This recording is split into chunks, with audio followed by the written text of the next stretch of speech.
Testing. All right, cool.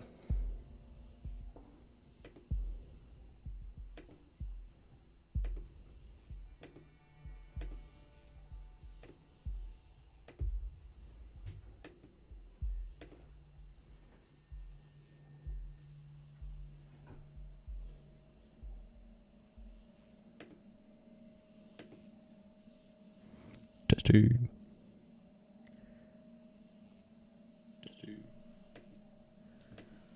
There we go.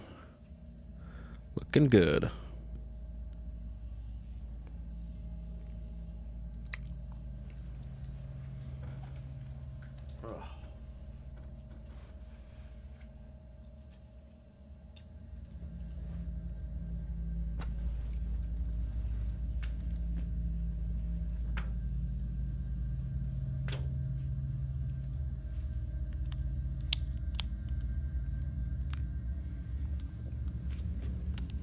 Oh.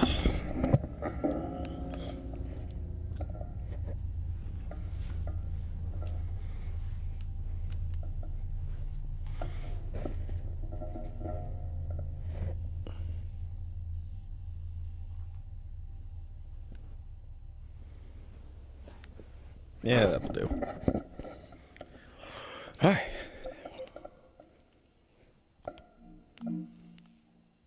Where was I?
Oh.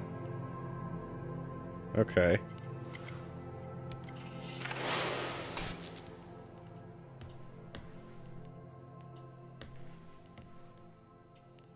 Why don't I just do that?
Huh.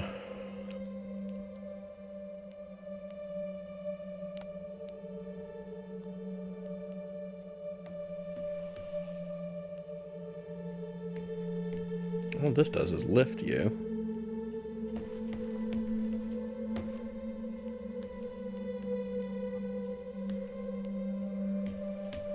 Pretty sure there's... I mean, this looks like this should be liftable, but I don't think it is.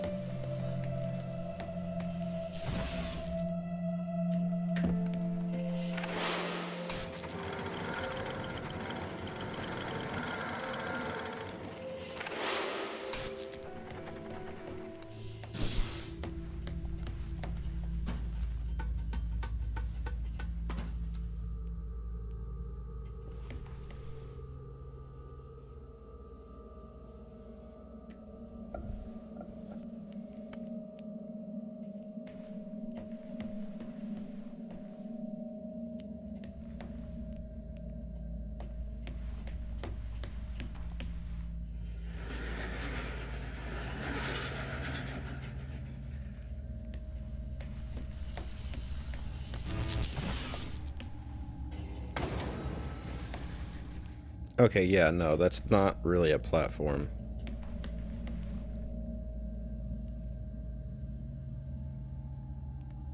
So how do I get across then? Or how does anything get across?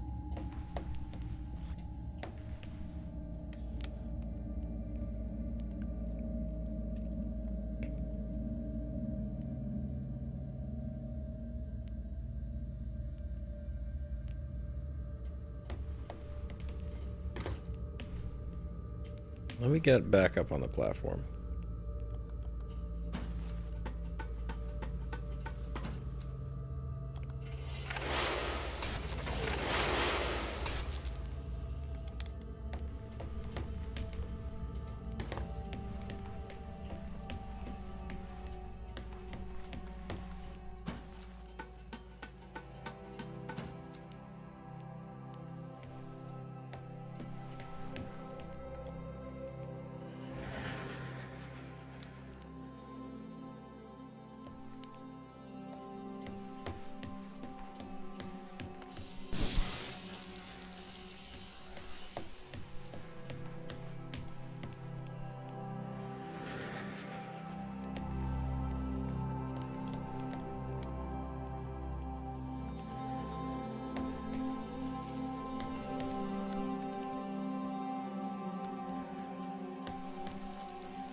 I think that'll help.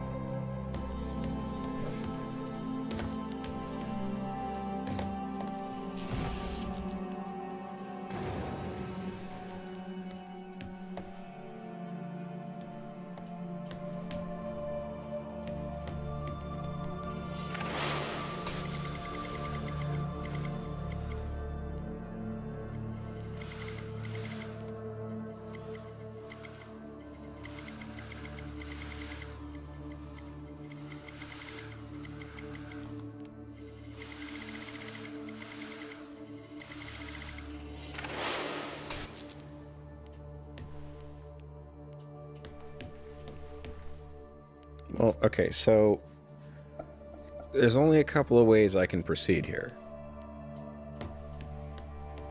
Unless I'm allowed to bring a light from the other room. Let me go check.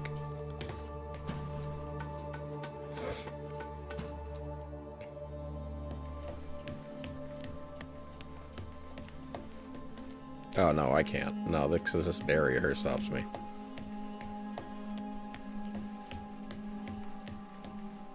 Alright then,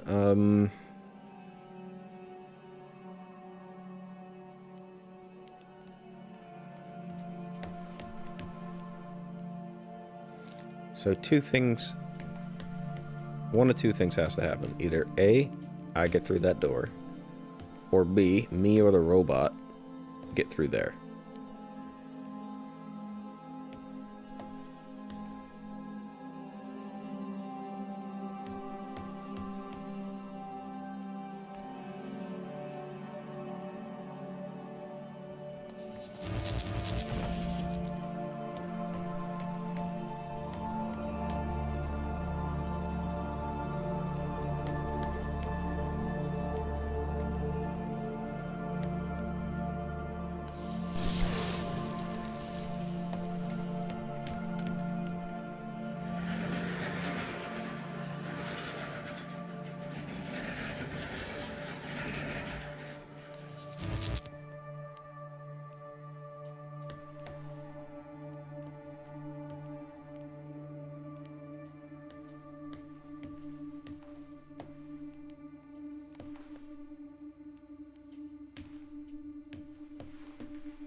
Yeah, I don't see this.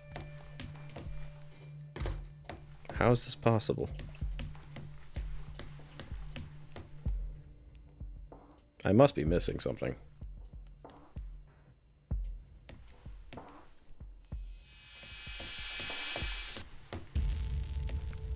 Like, can this robot run up these textures, or...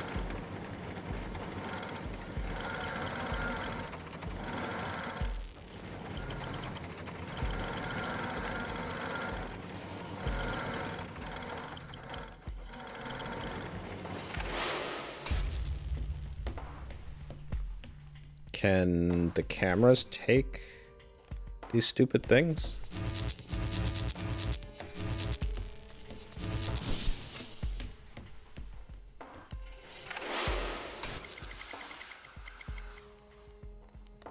No. Oh boy, what is happening here? What indeed?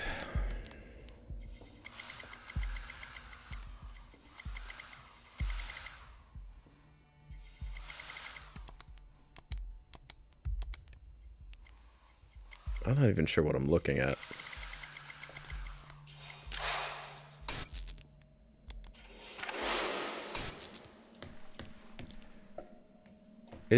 Hang on.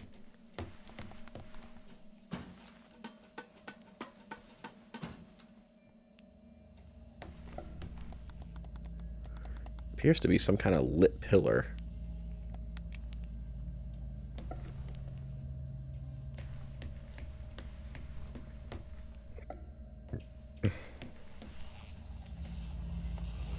Son of a bitch, I didn't even realize.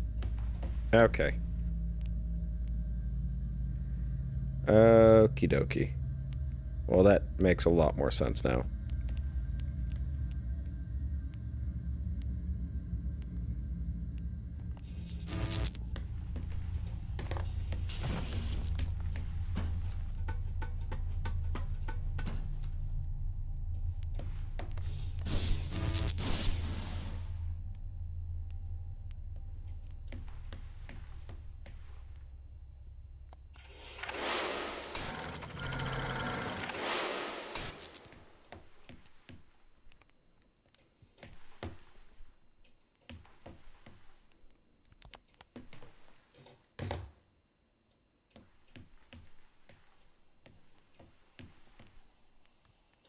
Oh, I need to go get this stupid thing first.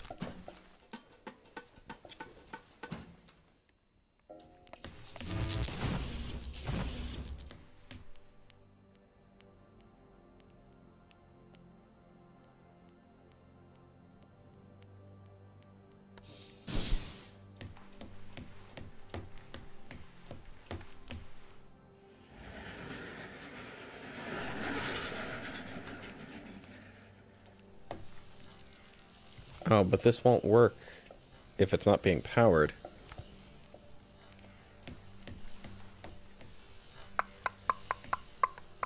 Oh, that's fine. I'll just repower it. And that'll lift him off. And then what I can do is I can turn him around and pull it away from him. Okay, yeah, that'll work.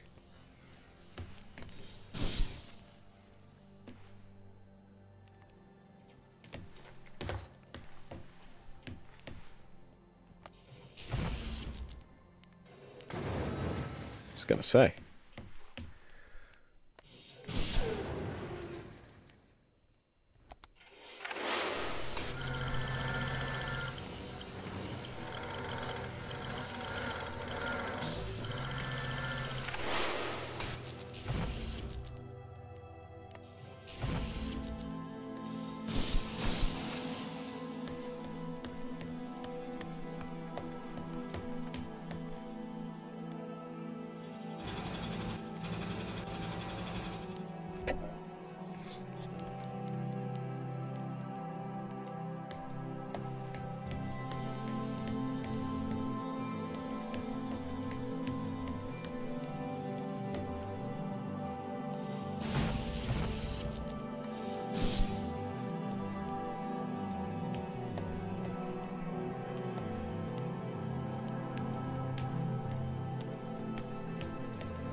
Wait, this powers that thing? Why would I need that?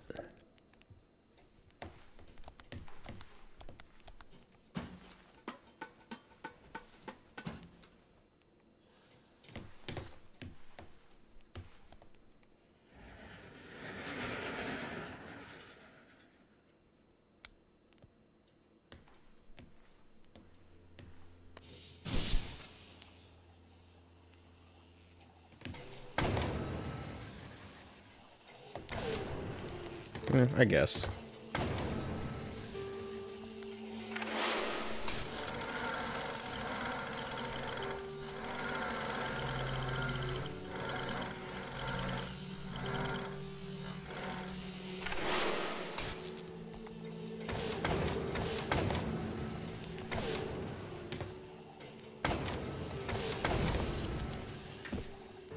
Shit.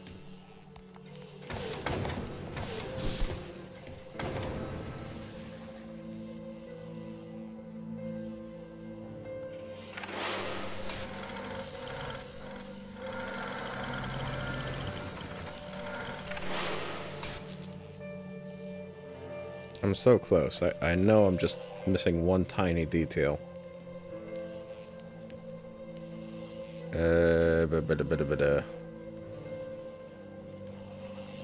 I guess I could have him take that, but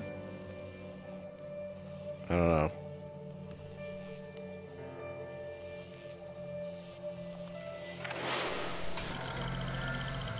Yeah, that's fine.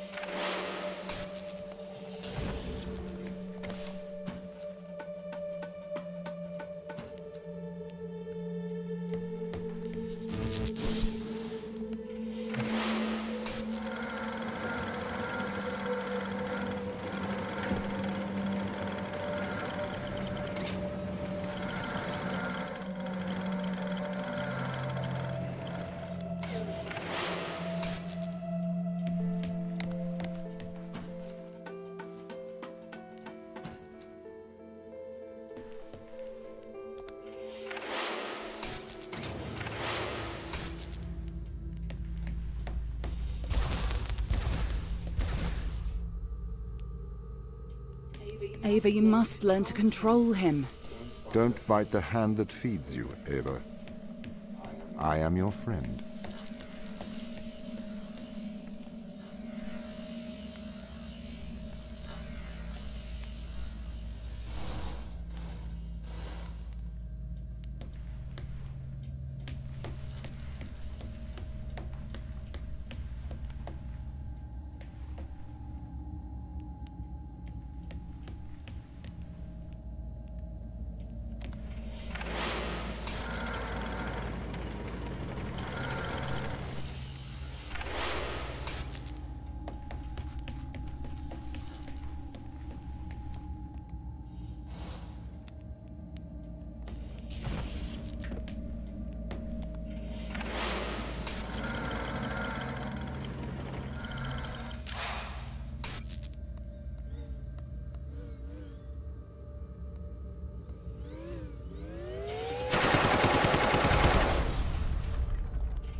Organic life is fragile. This is the problem with humanity. It doesn't realize its own fragility. It has been programmed by a messy biological process that favors the survival of the individual over the survival of the group. You don't know that's what people think. I say what I see. You're not even alive, so you know nothing about death.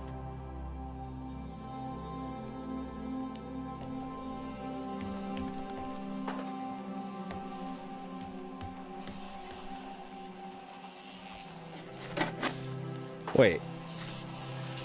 I can stack these? Since when? Son of a bitch.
I actually really like this puzzle.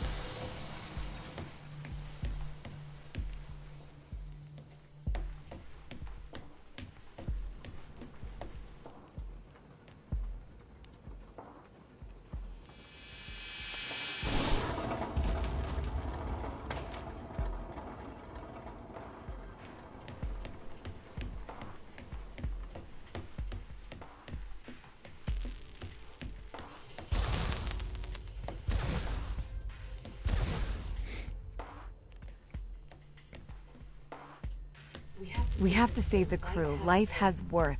They deserve a life outside of this planet. Do you know what happens when this organism attaches itself to a growing child?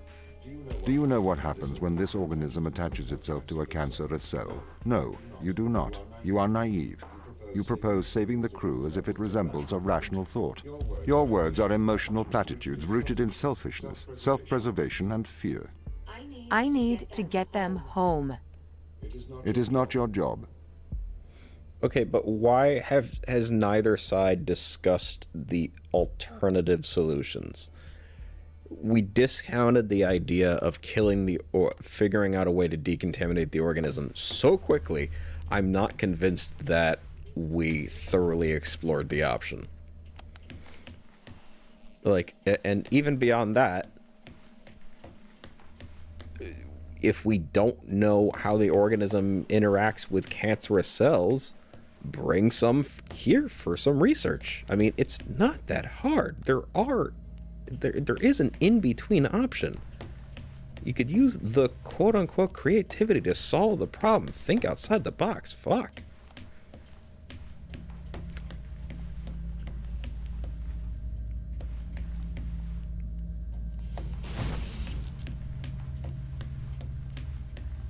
Yeah, it's a problem, but it warrants more critical thinking than simply either kill everyone or kill the whole planet.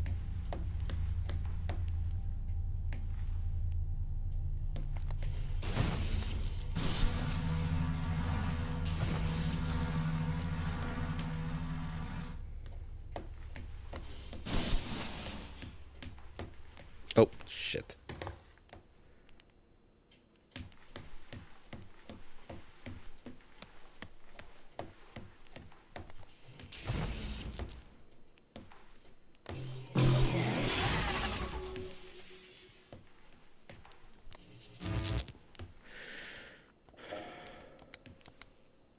The hell's that?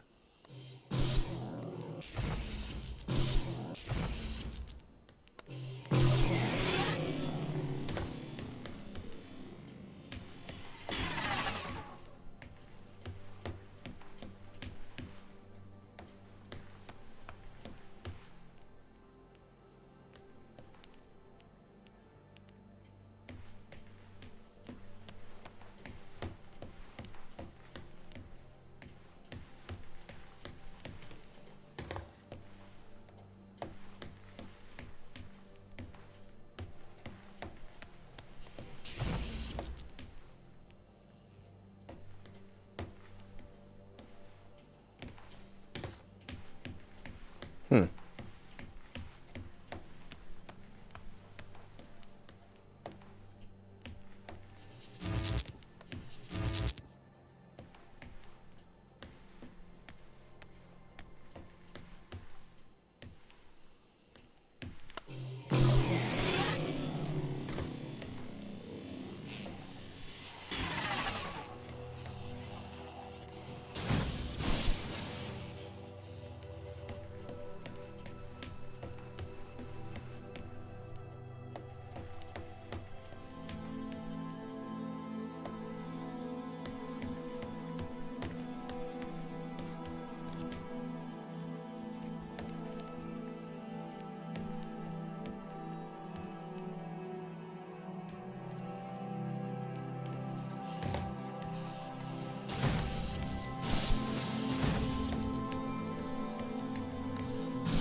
Oh. Well, doy.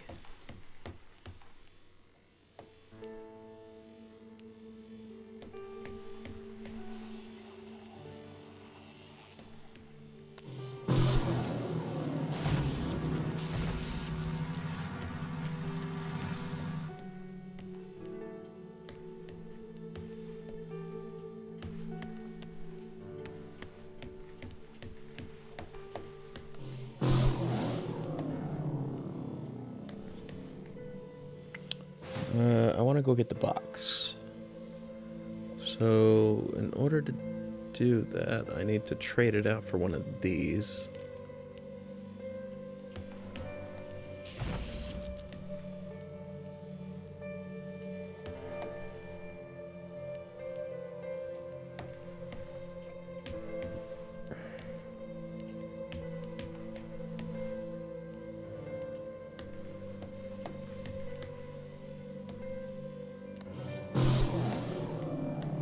Yeah, I'm just gonna trade it out.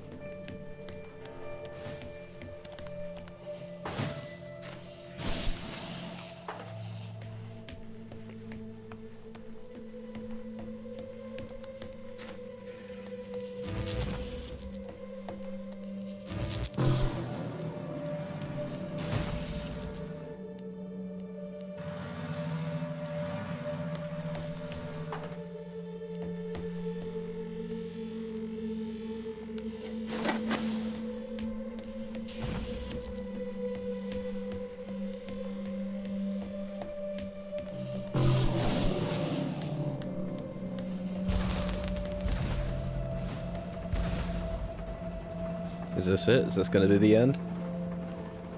Ava, your survival is of small importance compared with the survival of humanity as we know it. Is that it?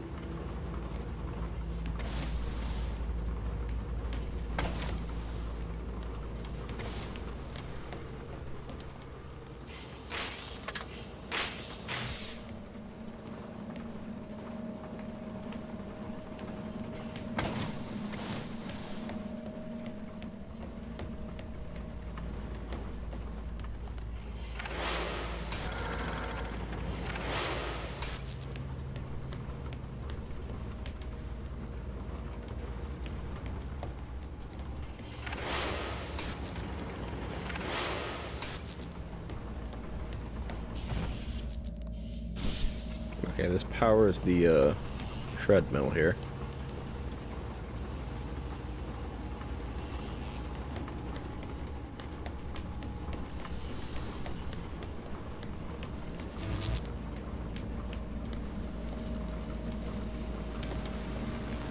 Stopping this stops the flow.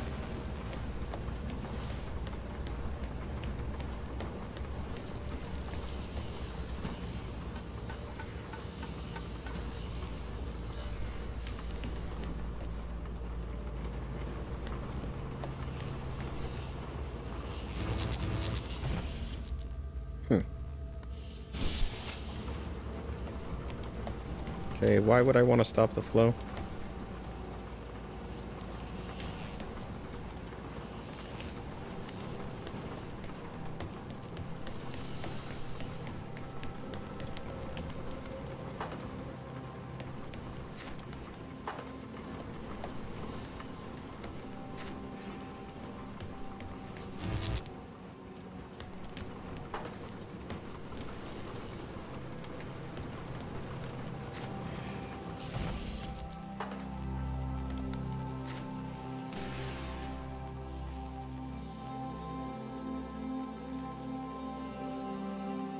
Okay, so it stops the magnet.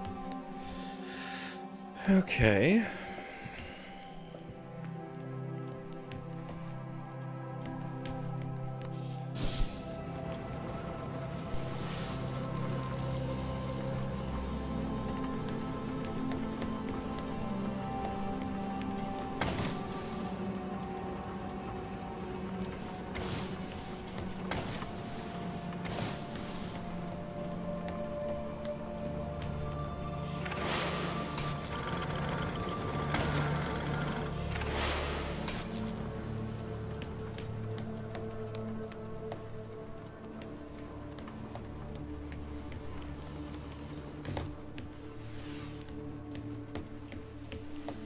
Oh.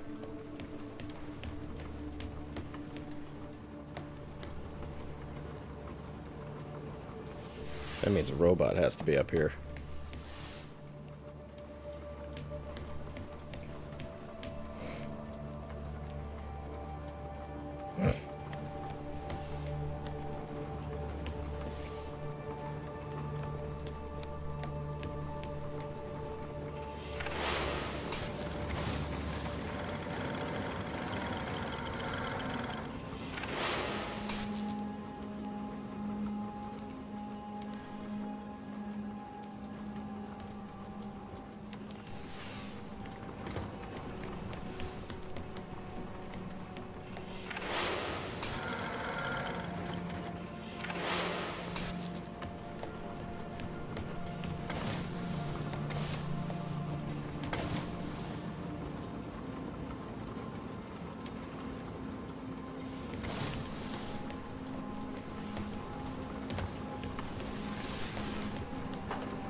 Oh.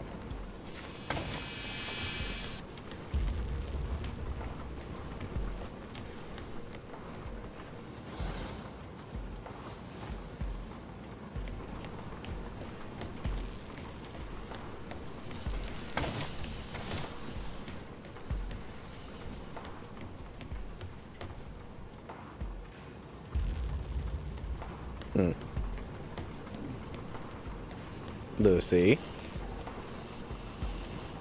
Stop.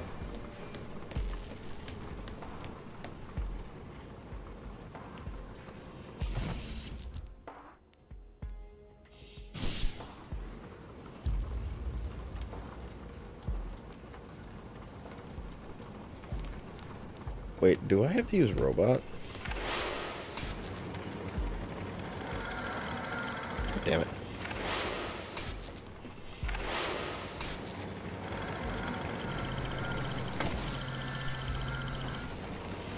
Oh dear.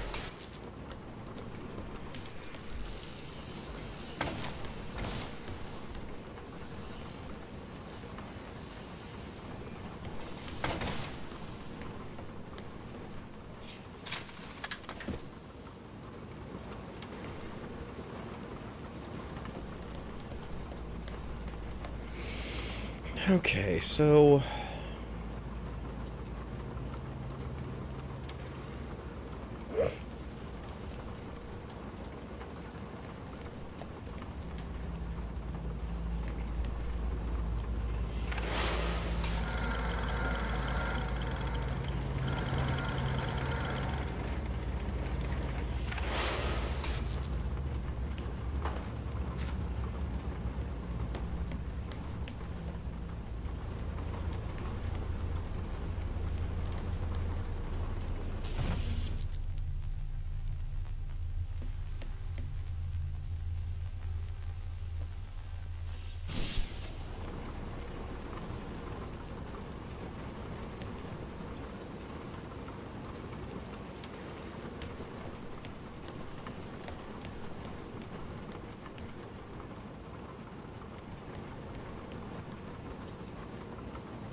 Wait a second here.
Hmm.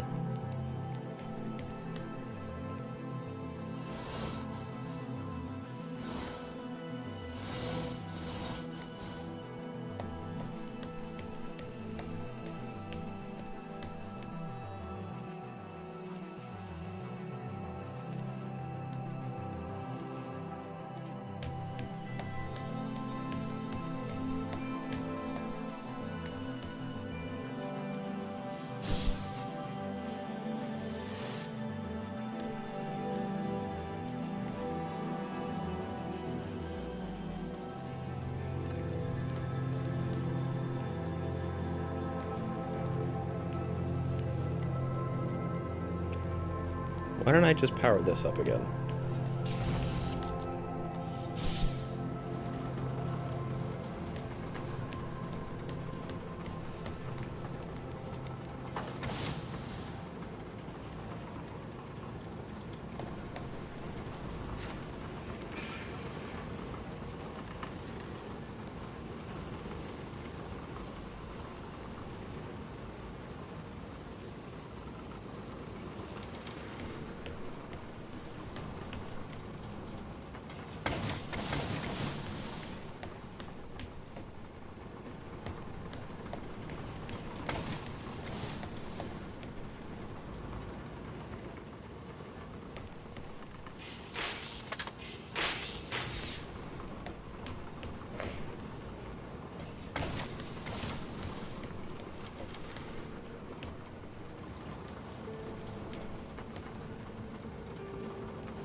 Oh.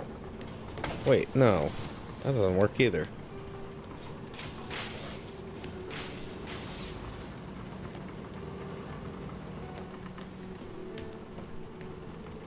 There must be like another box I'm missing. Or something else that I can use to disrupt the line.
Wait a second.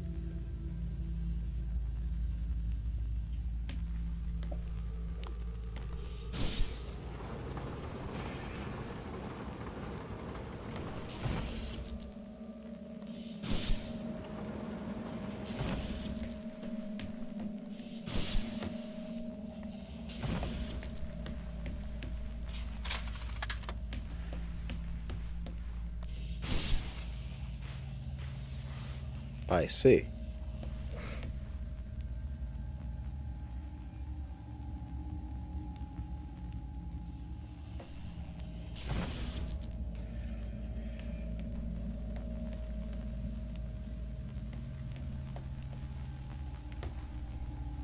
So, okay, let me get this straight.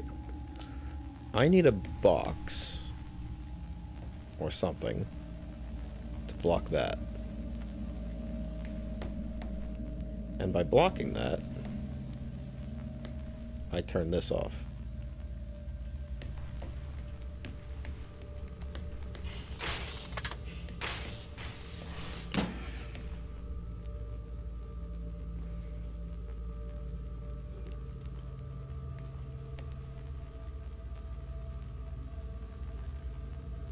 When I turn it off, it drops.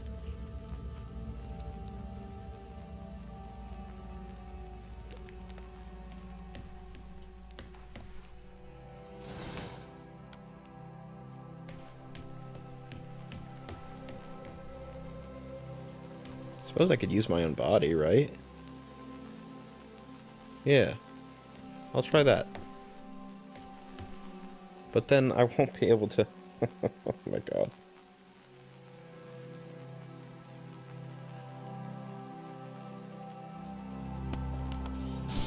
Fuck it, I'll just try it.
Does the robot have to go through both doors in one go?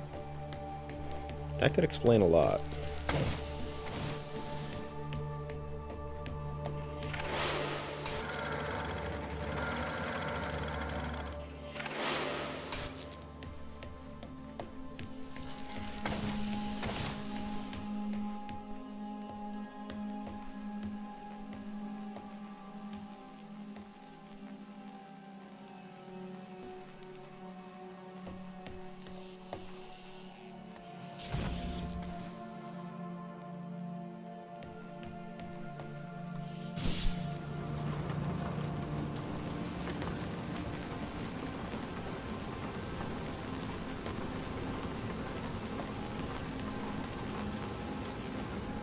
I won't stop.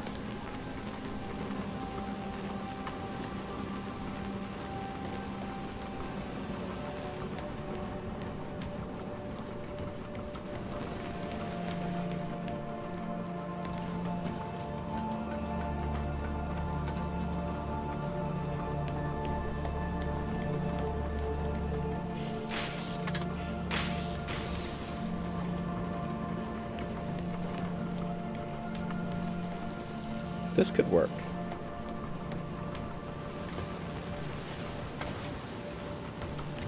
Yeah, this could work. Okay.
Ava, you made it. Welcome to the end of civilization.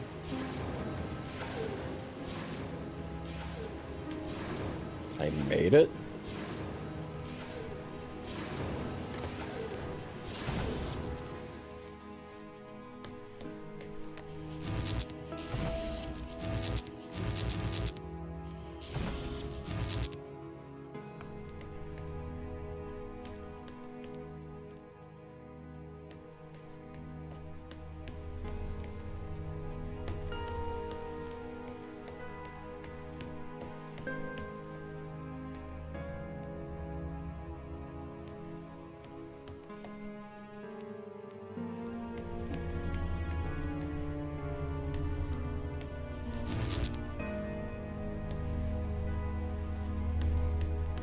2 weeks ago, we discovered an organism here.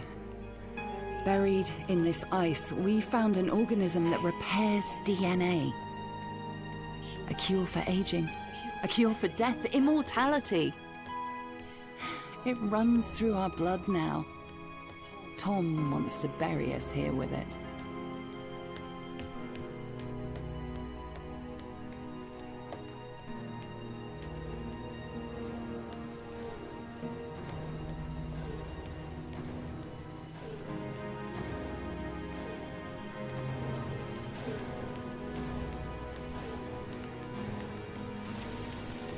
The ISA have ruled that we have transgressed ethical boundaries by exposing ourselves to this organism.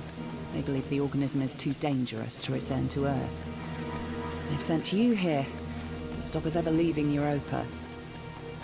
But, Ava, we have a cure for the greatest evil that faces humanity. Death. We have the fountain of youth, and together we can return it to Earth. But it only cures aging. It could make cancer much, much worse. I don't understand. Why does it have to be one extreme or the other? Why can't we figure out how to kill the organism before we go back to Tom Earth? placed a mark in your hand, a biometric chip with which he can control your every movement and thought. It is wound into your every nerve, every fibre of your hand. With an electromagnetic field, it can be temporarily disturbed, but to remove its influence permanently, it must be taken from your hand. Give me your hand. Do you want me to set you free? Yes.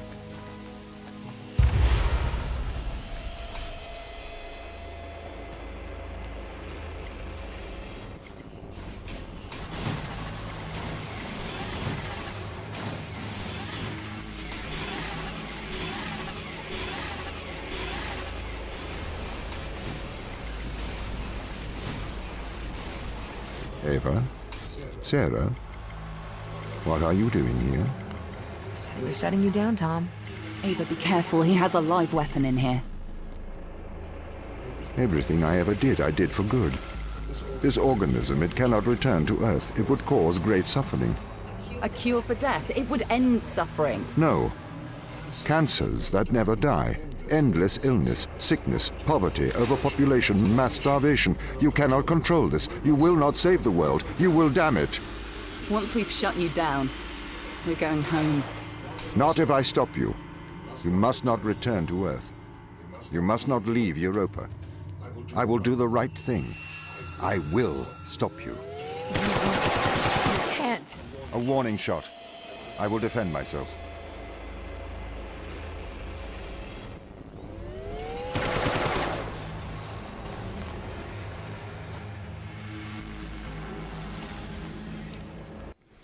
This is interesting. I didn't think it was going to go this direction.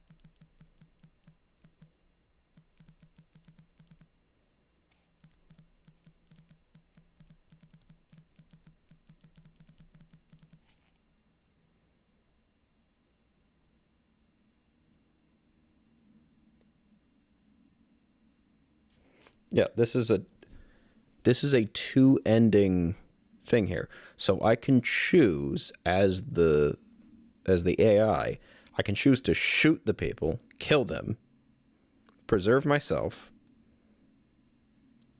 and preserve humanity, even though that there is a third option that no one is considering. Or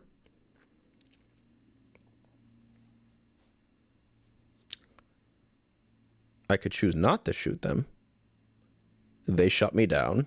They get back to Earth. Either way, it's a bad ending. Like there's nothing. It's one extreme or the other.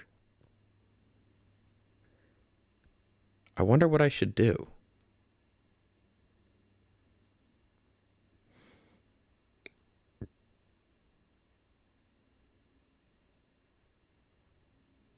I'm going to let them go. Or I could put up a poll, see what happens.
There. I know there are 3 people watching. You do not have to show me that you're here. You do not have to type in the chat. You do not have to expose yourself at all. But I would appreciate at least one of you voting for one of these options.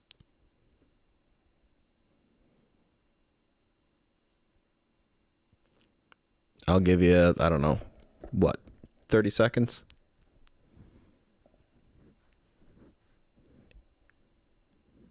Alexa, countdown from 30. Okay, here's countdown. 30, 29, 28, 27, 26, 25, 24, 23, 22, 21, 20, 19, 18, 17, 16, 15, 14, 13, 12, 11, 10, 9, 8, 7, 6, 5, 4, 3, 2, 1. Clank. You guys really are secretive. All right. I'm going to let them go. This is my mind. You're in my mind. Now you know how it feels. I feel afraid. Please, Ava, don't do this.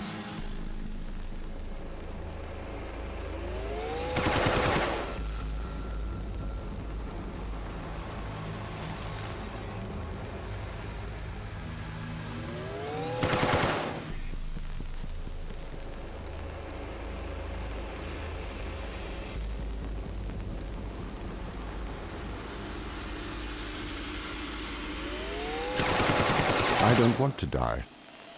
I'm not ready.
Ava, you made it. Welcome to the end of civilization.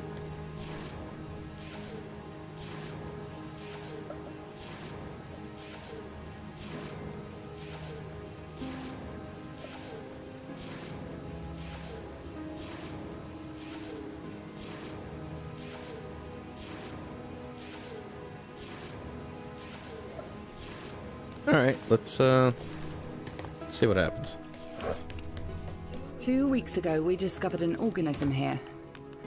Buried in this ice, we found an organism that repairs DNA. A cure for aging, a cure for death, immortality. It runs through our blood now. Tom wants to bury us here with it.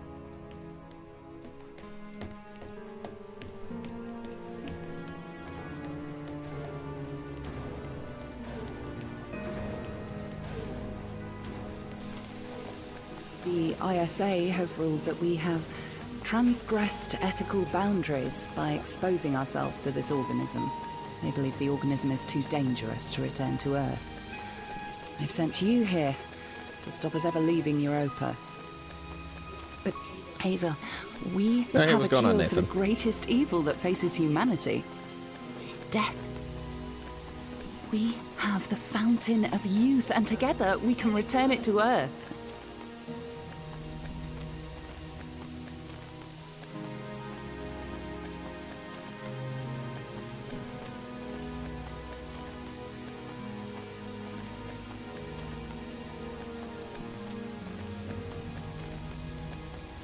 You did some Fall Guys? That's awesome, dude. I did that, last year, I think? Tom placed a mark in your hand, a biometric chip with which he can control your every movement and thought. It is wound into your every nerve, every fiber of your hand. With an electromagnetic field, it can be temporarily disturbed, but to remove its influence permanently, it must be taken from your hand. Give me your hand. Do you want me to set you free? Yes.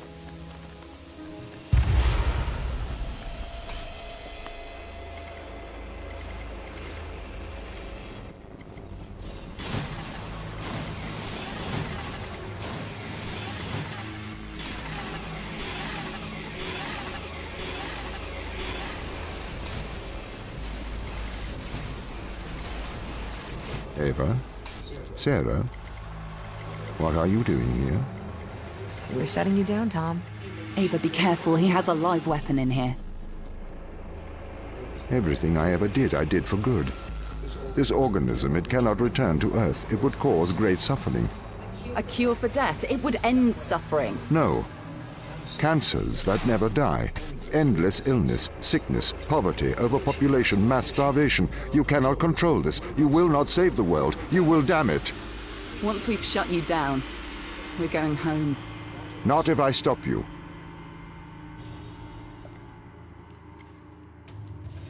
You must not return to Earth. You must not leave Europa. I will do the right thing. I will stop you. You won't. You can't. A warning shot. I will defend myself. I am sorry, Ava. You have to be stopped. This is my mind. You're in my mind. Ava? Ava? Ava? Ava? Ava? Wake up. Ava? Ava?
watched The Long Walk and the Chainsaw Man movie as well. Both were amazing.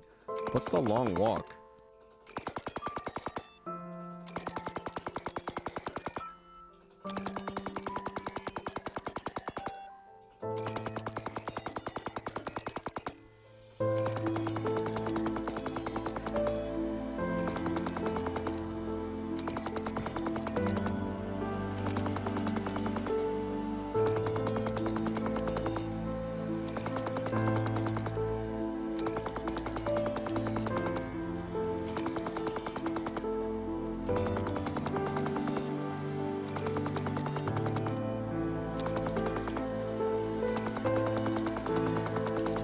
You have to keep walking or you get shot.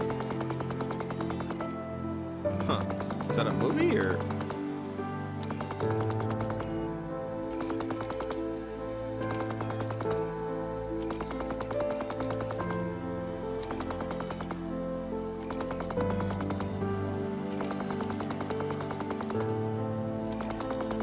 Huh.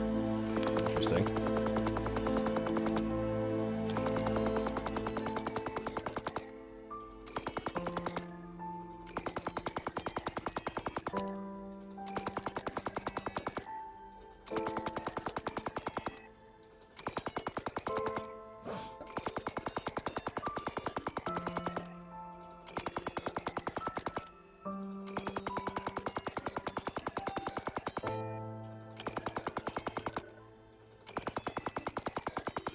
Oh, Square Enix, special thanks. Square Enix helped with this? Damn, dude. I didn't even remotely sniff their presence in this game whatsoever.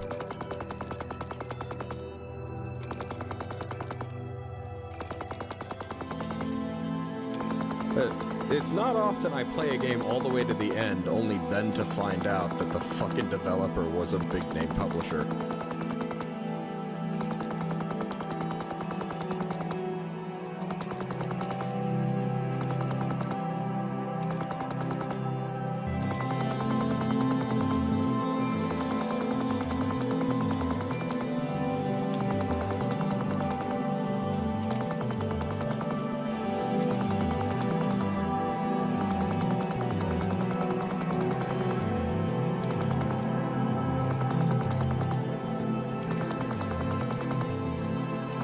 Put the trailer and sharing. Okay, yeah, I'll take a look.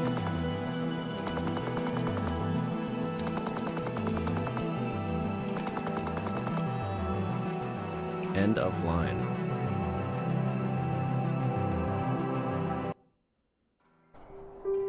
And that's it. That's the end of the game. Interesting.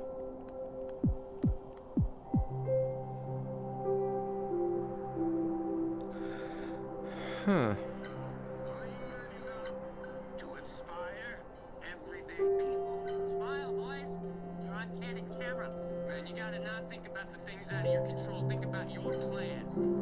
I can't stop thinking about all that money.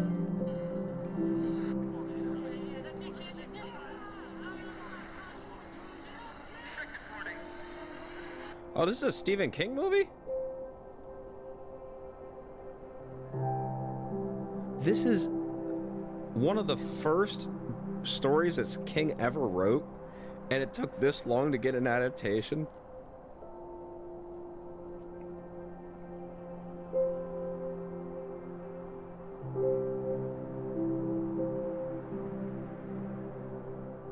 Damn, dude. Hey, Toaster, how you doing? How you doing?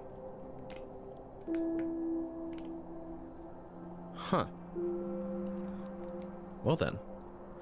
I guess it's time to choose... Morrowind is awesome. I love that game. Yeah, Morrowind's great. I guess it's time to choose my next, main game. I may as well choose, like, a portable one, too, while I'm at it. I'll be going to work tomorrow, and I don't know if I want to play anything. So, let's look at the short list. And I usually decide what I'm going to play based on the short list. Based on... You guessed it. Go ahead and rake me over the coals. Brackets. Woo! But first, I'm going to go ahead and add the Turing test to my games beaten list.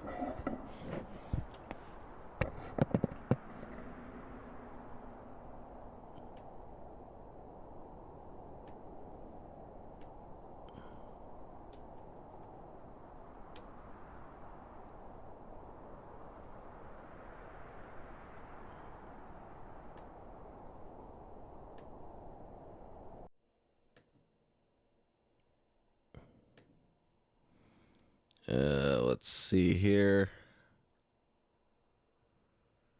Games beaten.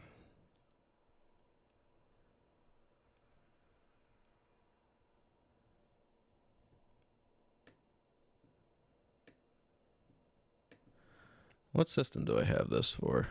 Is it PS5 or PS4?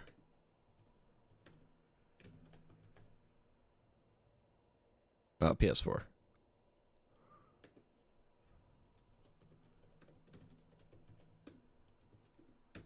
There, 270.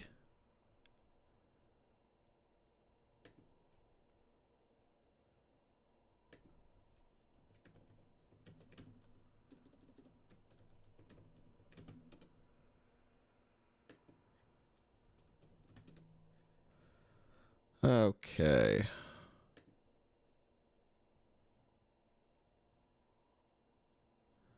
Let's get rid of the Turing test.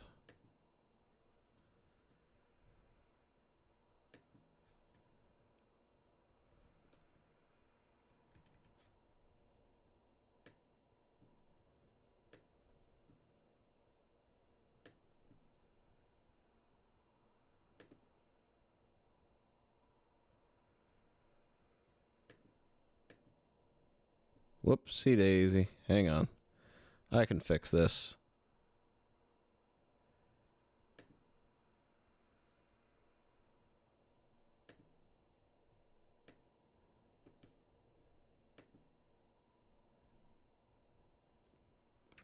Dude, I really struggle with actually beating games. I think I'm going to try to get into Fallout 3. I was never into roleplay, but I've been liking 5M so far. I got a car and a gun that was in a crossfire during a gang war with my buddy's family. Whoa, dude. Bitchin'. Alright, so I always choose these based on what kind of mood I'm in. Whether I'm in the mood for a long game, a short game, a good game, an RPG, something involved, something shooty, you know. And I don't... Usually I kind of know the exact sort of game that I want to play, but other times, like with the Turing test, it would seem that I didn't really know what it was I was doing. Like, I just kind of grabbed whatever. Like, I just grabbed what I was feeling like. This is not Excel. This is actually Google Sheets. My entire inventory is all saved in here. As well as all the stream data that you're seeing in the ticker at the bottom of the screen. This is where it all comes from. I loved the Turing test. I loved it. It definitely begged a lot of philosophical questions. So, I don't know what kind of mood I'm in. BTS? Oh. What? Actually, I don't know what you're referring to. Alright, so this is how you can go, guys can go ahead and make fun of me. I'm gonna do brackets now. Shut up. Behind the scenes. Oh, yeah. So, the left side here is just like notes to myself of games that I kind of want to throw on the channel someday. We're going to be doing Baby Steps tomorrow. That's a game that I've been wanting to do ever since I heard about it. But let's do... Alright, so the Resident Evil remake on GameCube versus Ys 8, Lacrozma of Dana. It is 41.25 hours long, or between 35 and 47 hours. Have you heard of Legacy of Kai Soul Reaver? My brother tried playing it and gave up on the tutorial. I own the entire Soul Reaver series on, a variety of systems, starting with PS1 and ending with GameCube, I believe.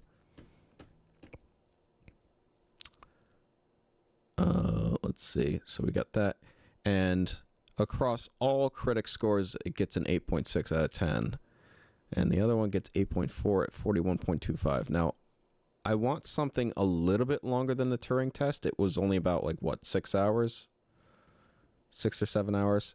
little bit longer, but I don't want to go too long. So I'm going to go with Resident Evil, which is only 12 and a half hours long. So we're going to start with that. Ever Forward, that is 3 hours long, versus, well, it's with 6 out of 10, versus Vanquish, which is 7. Let's go with Vanquish. Mega Man Zero, which is 7.5 hours long at 8.5 out of 10. Fire Emblem, no, we're not going to go anything that long. Dragon Ball Z Kakarot, 37.5. Both Dragon Ball Z Kakarot and Final Fantasy VII are the same length. But I'm not... Am I feeling RPG right now? Let me think.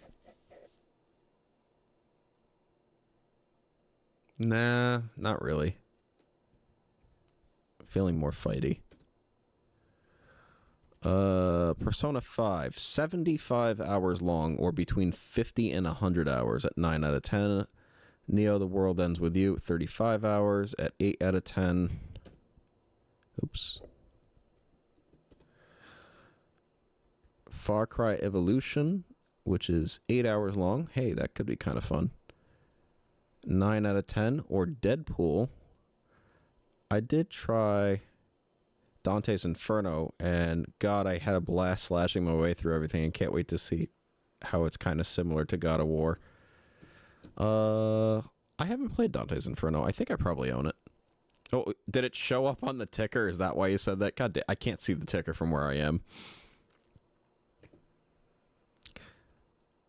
I probably own it. That's probably why you brought it up. Deadpool, which is 6.9 out of 10. It got raked over the coals when it got released back in PS3 era, but I think I could probably get over it. No, I just saw God of War and thought of it. Oh, okay. 8 out of 10, or 8 hours long, or 7 hours long. One is more shooty, and one is more jokey, but like, when it came out, the main criticisms were that it was very samey. People would play it, and then, like, it just never changed it up. It just felt very uninspired, the gameplay, that is. And I want to be entertained, and I don't want to be entertaining people. I mean, I'm going to do a little bit of both, but I want to focus on me. So let's do Far Cry Evolution instead of Deadpool. Nino Kunai Wrath of the White Witch, 44 hours long, 8 out of 10. Or Puppeteer, 10.5 at 8 out of 10. Puppeteer, Resonance of Fate.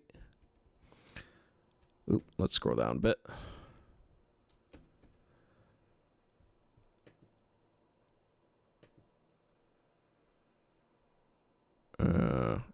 Can I just get, like... Can I get the chat? Let me get the chat doc. Yeah, that'll work. Why is the chat not coming up for OBS? Oh my god. You bastard.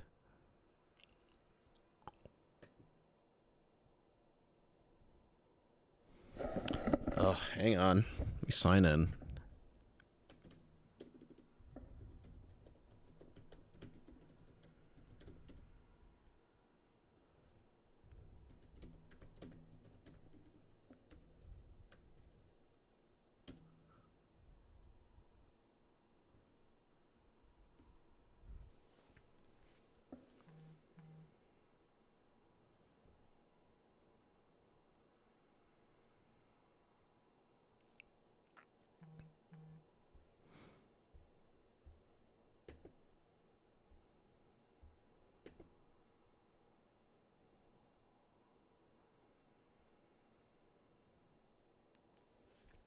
There, live control panel.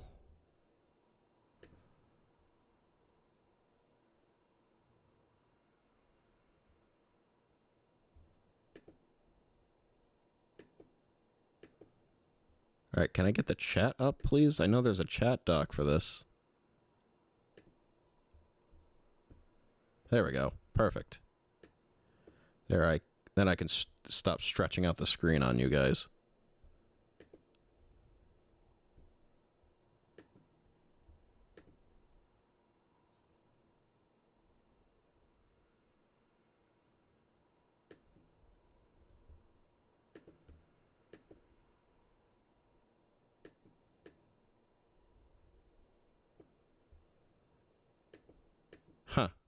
I thought I could...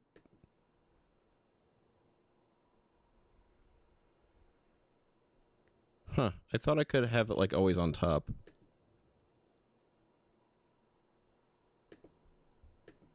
Oh, well. My friend's obsessed with Baldur's Gate 3. I got the OG. Since it's 5 discs long. I got it, I actually have Baldur's Gate 1 and 2 on PlayStation 2. I don't know how the fuck you got 5 discs. But then I got Baldur's Gate 3 on PS5 physical.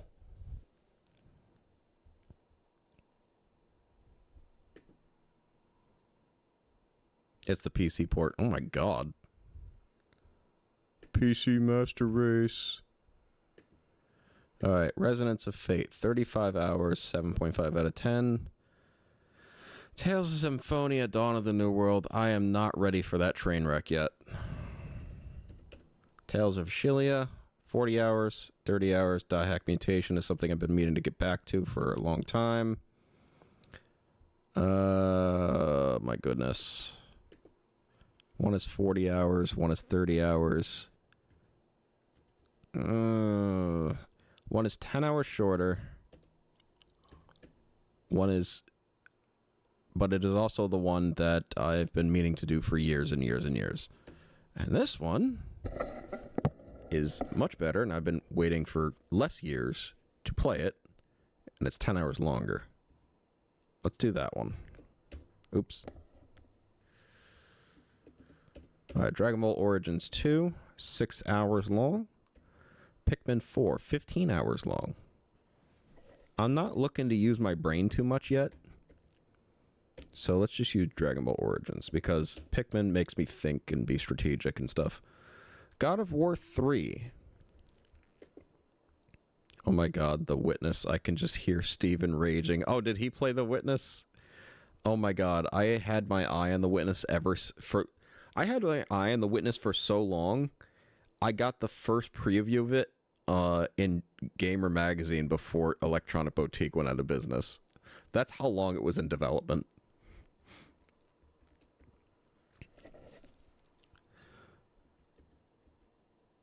God of War 3, 10 hours, 8.5 out of 10. Lego City Undercover, 18 hours, 7.5 out of 10. I don't know if I'm ready for, like, super repetitive gameplay just because it's open world. I'm going for God of War 3. Shadow of the Colossus, a game that I've been meaning to play for years. 12 hours, 9 out of 10. Talos Principle, 15 hours, 8.5 out of 10. Now, the Talos Principle is a very similar genre to the Turing test. It just doesn't have as much... I could probably ask ChatGPT. Oh, wow. Yeah, no, that game was in development for so long and looked so gorgeous that I just couldn't tear my eyes away. Let me ask ChatGPT what it thinks.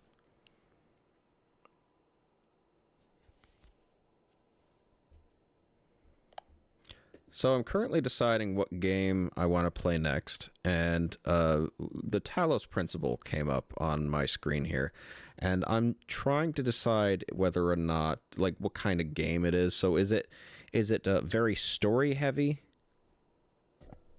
Absolutely. The Talos Principle is definitely story heavy. It's a first-person puzzle game with a deep philosophical narrative. As you solve puzzles, you uncover layers of story, including themes of consciousness, existence, and artificial intelligence. The narrative unfolds through audio logs, terminals, and in-game text, so it's got a lot of depth if you're into that kind of experience. But there is, like, virtually no voice acting, correct? That's right, yeah. Most of the story is delivered through text and environmental storytelling. There's very minimal voice acting, mostly just a few lines here and there, and the bulk of the narrative is really explored through reading and piecing things together. It's definitely a more contemplative experience that way. Yeah, I don't think I'm in the mood for that. Let's do Shadow of the Colossus. If Talos Principle was a little closer to the Turing test, I might do it. Control versus The Witness. Witness is 25 hours long. No. Control. Baldur's Gate 3 is 93 hours long or up to 114. Tales of Arise, 50. Yeah, no, not ready for that kind of freaking commitment. High on Life. You got Diablo 3 on that list? Hell no.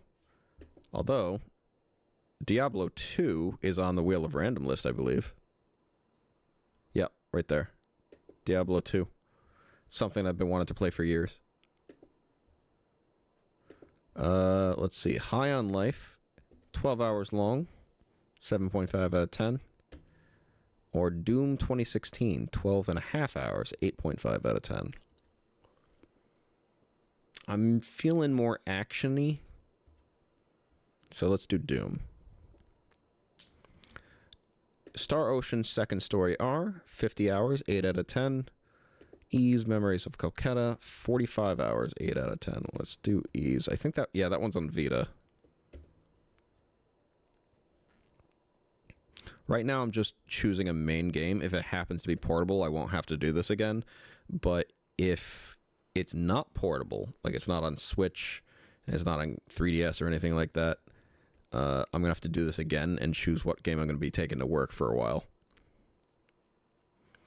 Because usually I dual box it. Usually I do a home game and a portable game if they're not already one and the same. I love 3. My wizard does 4 million DPS with one strike. Oh my goodness. Okay, Spider-Man Miles Morales, 10 hours. I don't know if I believe that. Hey, let me ask ChatGPT. So I played Spider-Man, Marvel's Spider-Man on PS4, and that game was fantastic. It was really, really long, mostly because I was seeking out a lot of the side content. Is Spider-Man Miles Morales much basically the same as far as depth of content? Yeah, so Spider-Man Miles Morales is definitely more streamlined compared to the original Spider-Man on PS4. While it's still packed with side content, it's not as expansive. The main story is shorter, and the side missions are fewer and a bit more focused. You'll still get a good chunk of content, but it's more condensed and a bit more focused on Miles' story and experience. So okay. So, like, if you had to estimate, like, how much side content there is in Miles Morales versus the original game, like, if you had to say that there was only half as much, a quarter as much, how much would you say? I'd say that Miles Morales probably has about a quarter to a third of the side content compared to the original Spider-Man. Oh. The map is smaller, and the side missions and activities are more concise. Oh. So while you still get a good amount of extra... Well, that changes everything. I guess 7.5 to 12.5 hours is accurate, apparently. So that versus Legend of Zelda: Link Between Worlds, yeah, I'm not looking to think. Goodbye World, 4 hours long, 6.5. Or Xenoblade Chronicles 2, 85 hours. No. Pokemon Legends Arceus, 45 hours, 8.5 out of 10. Guarantee I'm going to spend a lot more than 45 hours. Arise, A Simple Story, 6.5 hours. Mass Effect 3, 30 hours, up to 35, 8.5 out of 10. Animal Well, 10 hours, 9 out of 10. Doing Animal Well. Blueprints. Oh my god. That is one of the very few games that became priority 1 immediately. 37.5 hours, though. Versus Nier Automata, though. Yeah, sorry, Blueprints. I'm going to wait until I'm really in the mood for you. I'm still working on getting up my class in Xeno X. Oh god. Alright, so this is Quake HD for the Switch. I already own it for the N64. I really just wanted a cleaned up version that had all the online and co-op features. You can play 4-player split screen co-op on the Switch version. And I just, at one point, was really, really in the mood to play the original Quake. And just decided, fuck it, I'll buy it on Switch. Or we could play No More Heroes 3, which is 18 hours, 8 out of 10. They're the same score. one is about double the length of the other. I would be interested in No More Heroes 3, but I'm kind of in the mood for just... Here's what my brain is thinking right now. I just want to go in and I just want to kill things. I just want to go in. Right now I'm in the mood for less talk, just action. Just want to get in there and just start holding down the trigger. Killing everything that moves. I don't want to think too much, and I don't want to concern myself with too much of a story unless it just happens to be really, really good. So I'm thinking Quake. I don't really want, I don't want to have to think too hard, and I also don't want to have to sit through a bunch of comedy. Tales of Grace's F Remastered. 45 hours. And then this game, which has absolutely been at the forefront of my mind all year, and I have been just chomping at the bit to play it, and I just got it recently. Claire Obscure Expedition 33. But one is much, much shorter. We'll go with Claire. Final Fantasy V, because I've now beaten 1 through 4. 25 hours. The Conduit 2, 7.5 hours. We're doing Conduit 2. Heavy Rain, 11 hours, 8.4 out of 10. Under the Waves, 8.25 hours at 7 out of 10. That one's more adventure-y. Not so much action. We'll do Heavy Rain. And then Metro 2033 just gets an automatic pass.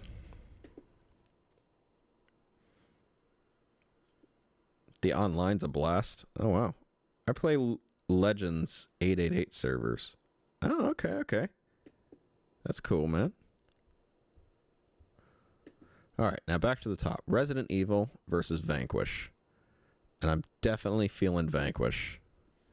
Mega Man Zero versus Dragon Ball Z Kakarot. Not a contest. I want Mega Man Zero, I think. I just know Mega Man Zero is really hard.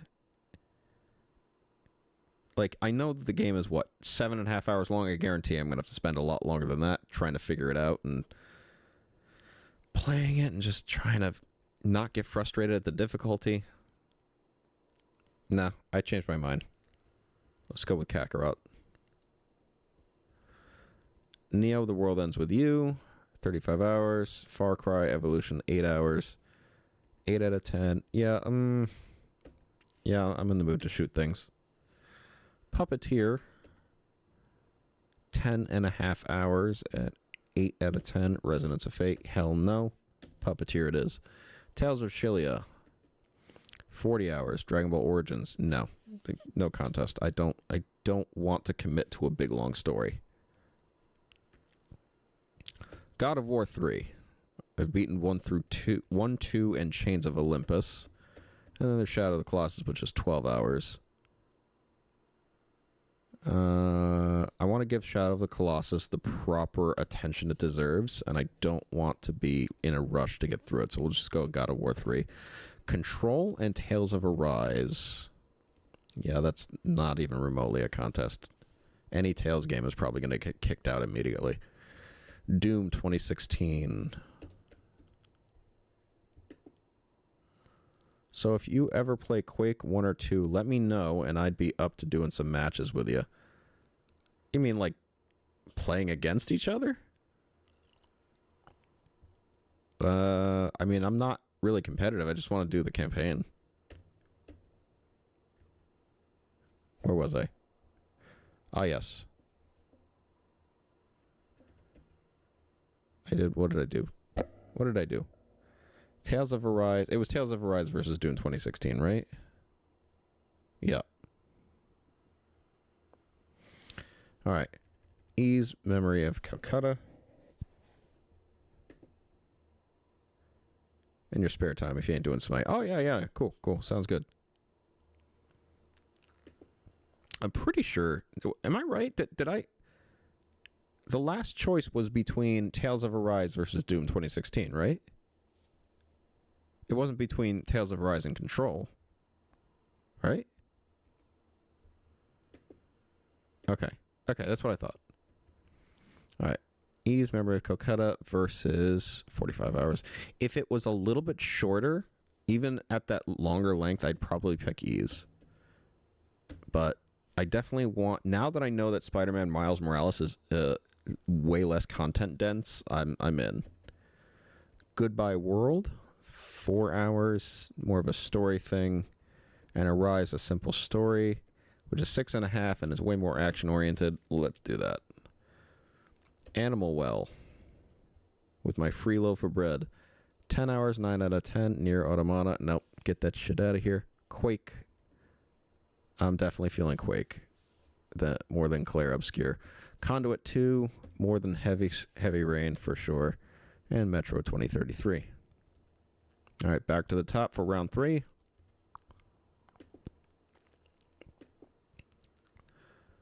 All right, Vanquish, which was a game that came extremely close to beating out the Turing test in the last time I did this. Let's do Vanquish versus Dragon Ball Z Kakarot. No contest. Far Cry Evolution, because it'll be my... Far Cry Evolution is here specifically because I want to start the Far Cry series, and I did briefly play Evolution, and it was fine. I liked what I played, but it was hard. And I'm ready to take that on, but it's not exactly a John Rambo type first-person shooter situation. It's much more stealth-oriented, even though they try to tell you, hey, you have a choice on how you want to approach this. You want to be stealth.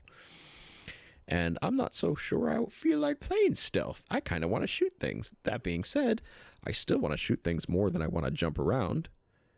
But Puppeteer is... You know what? Let me look at some gameplay of Puppeteer real quick.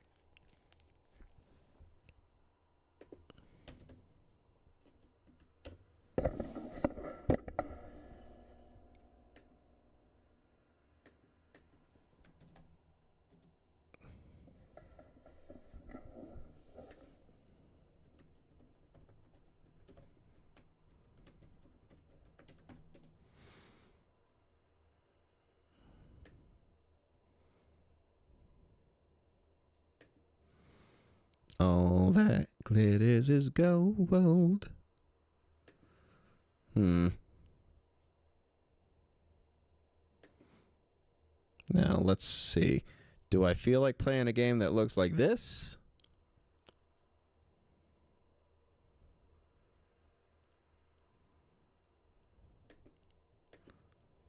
Or do I feel like playing a game that look...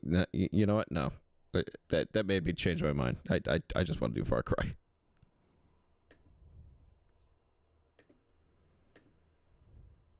Kind of gives me Gianna Sisters vibe. Huh. I've seen the Do play Far Cry. He only beat people up with a shovel, and it was so funny. That's funny. Dragon Ball Origins 2. Okay, this is where it starts getting hard, because now I've whittled them down to the general vibe of what I'm looking for. And then I have to ask myself, what's the more specific vibe? Now, God of War, I know is going to be a little bit frustrating. And I'm not looking for frustrating. I just want to kill things. And Dragon Ball Origins 2 is going to be incredibly short, but not all that challenging or interesting. It's just going to be me doing the Red Ribbon Saga. And I think I'm thinking Dragon Ball Origins 2. Control versus Doom 2016. All right. Oh god, this one's rough. Okay, so Control is a heavily narrative game that has a hard time getting started, but then a lot of people say that the story is really, really good. And then they say that the gameplay is really fun. It's like you use psychic powers and throw shit around. And there's a lot of like haunting thematics elements and stuff like that. And then there's Doom 2016, and I really don't have to explain much more than that. And then the only thing about Doom 2016, there's two things that are turning me off right now to my current vibe, and that is, one, you don't saw people in half with a chainsaw to get ammo back. It's too early for that. That didn't start till Doom Eternal, to my knowledge, that is. And also, Doom is by design supposed to be a little bit frustrating. And when I was in the mood for that, that was awesome. But I don't think I'm in the mood for that. I don't think I feel like getting frustrated. You know what? Let me ask ChatGPT.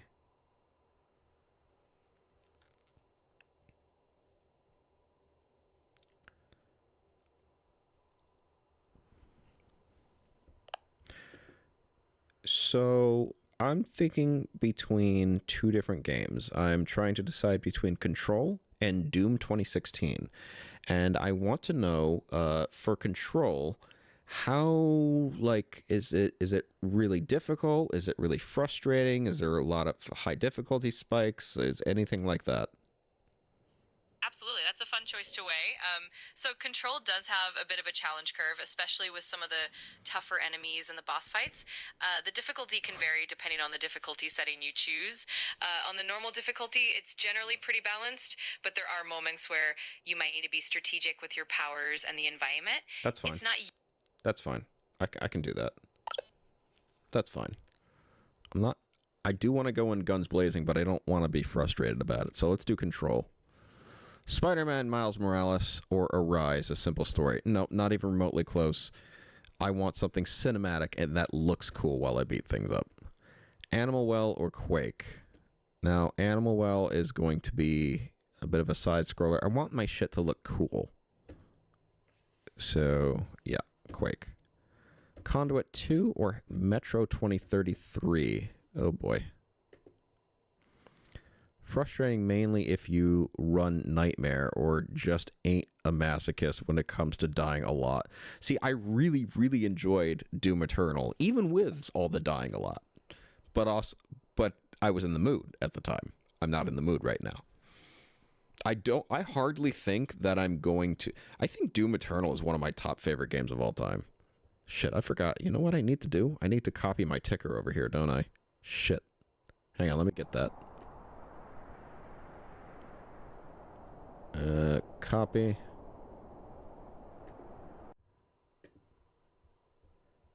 Paste. That'll work.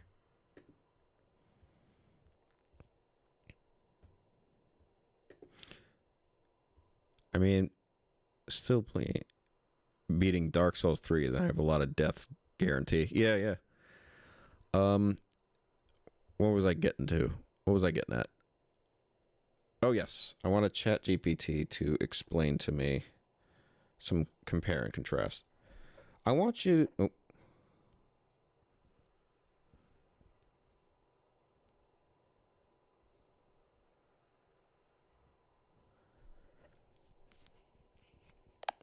I want you to help me compare and contrast Metro 2033 with Conduit 2. I beat Conduit 1 a couple years ago, and the only complaint that I had about it was, one, too many weapons were alien in origin, which isn't that big of a deal to me right now, but what I'm really concerned about is, one, is it frustratingly difficult with difficulty spikes, and two, is it less, or is it like a little less difficult than Conduit 1? Got it. So Metro 2033 and Conduit 2 definitely have some differences in terms of gameplay and difficulty. Metro 2033 tends to lean more into a survival horror vibe with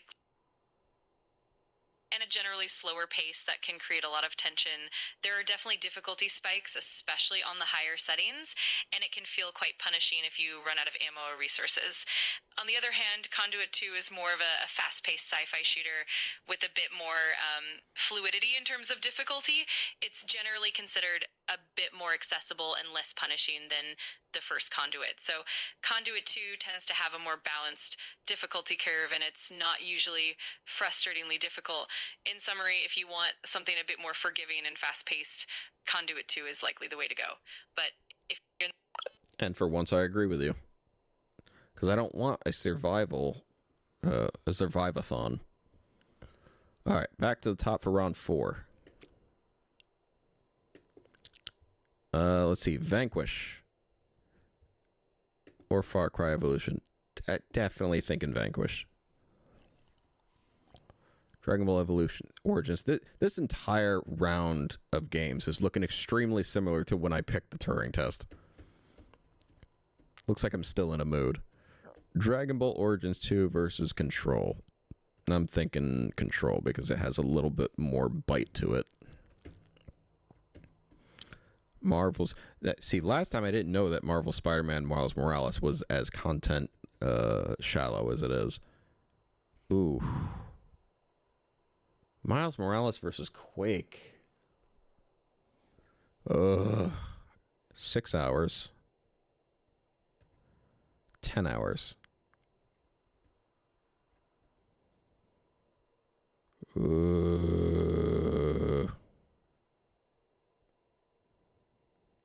I'm thinking Miles Morales. Sorry, Quake. And then we got the Conduit too. All right, so we have a shooter, a third-person action game, another third-person action game, and another shooter.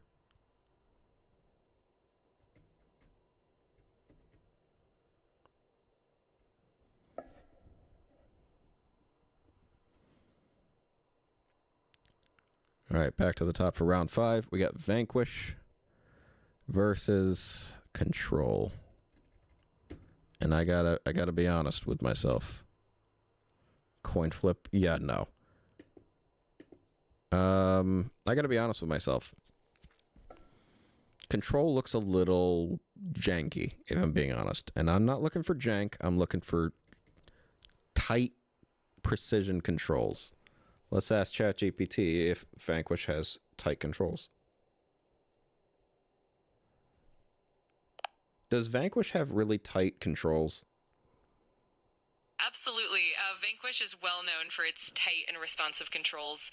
The game emphasizes fast-paced, fluid movement, especially with the Okay, all right. You convinced me. So Vanquish it is. And then we have Marvel's Miles Morales versus Conduit 2. And if Conduit 2 is anything like Conduit 1, it's not even remotely a contest. Let's do Miles Morales. And as the final round, we will be doing Miles Morales versus Vanquish. Vanquish is a game rated 8 out of 10 across multiple publishers, averaged together. It will average me 7 hours or take me 6 to 8 hours for everything. Marvel's Spider-Man Miles Morales is 10 hours or will take me 7.5 to 12.5 hours, and it is 8.5 out of 10 across several reviewers. Oof. This one's tough. I didn't think Miles Morales was going to end up as one of the two finals. It's kind of crazy.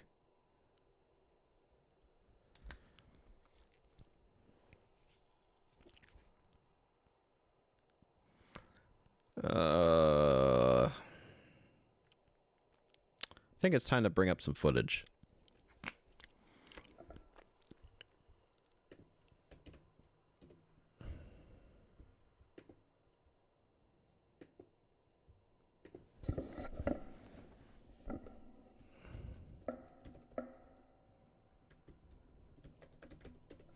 All right, let's take a quick peek at some of the gameplay.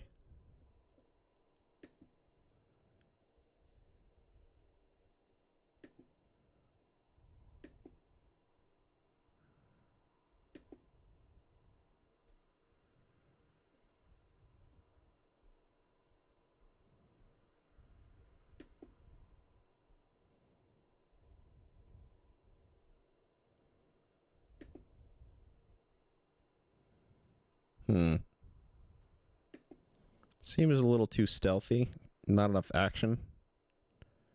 There does seem to be a fair bit of action, but maybe not as much as I was hoping. And let's look at Vanquish.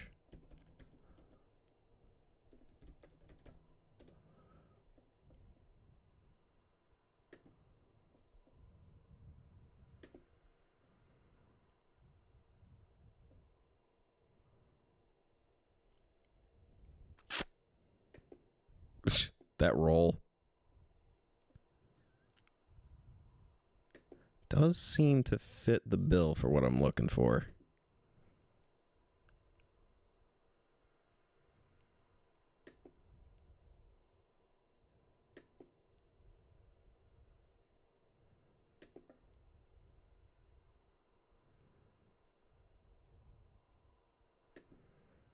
I mean, worst case scenario, I don't like it. Like, the game's not that long at all. It's only like 7 hours long. I think I have my answer.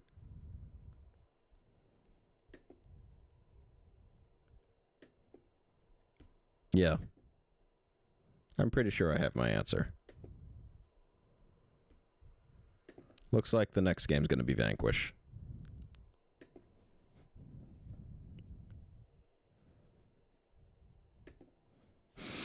Yep. Let me go pull her out. Ugh. Actually, this will give me my great opportunity. I can show you what it's like to be a day in the life of David.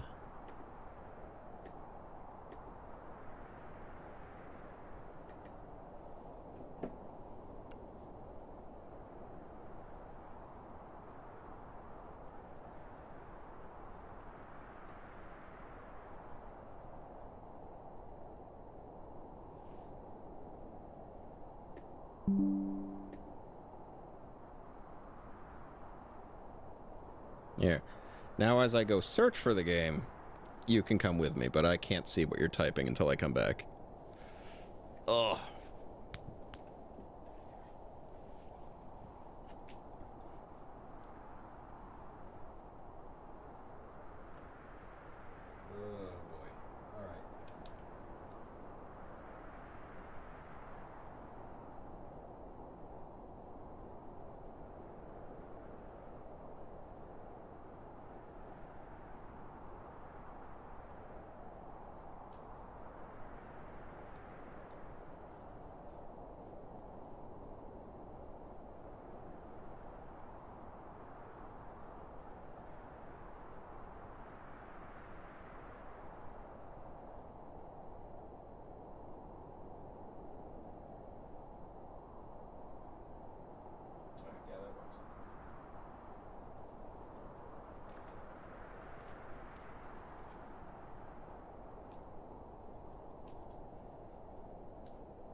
Ooh, okay, here we go.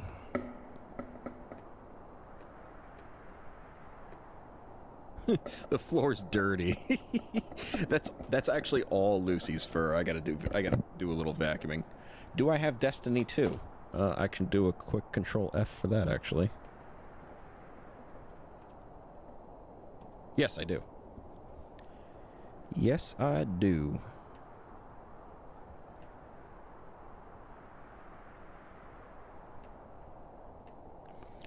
I know you do. I saw the case. Oh. Let's see. So this is a double pack, a 10th anniversary bundle of Vanquish and Bayonetta. So let's open her up. Probably won't get to play it tonight, but I will do the install. Which reminds me, I should probably do, since I have decided it's going to be a console game, I should also decide what my portable game is going to be.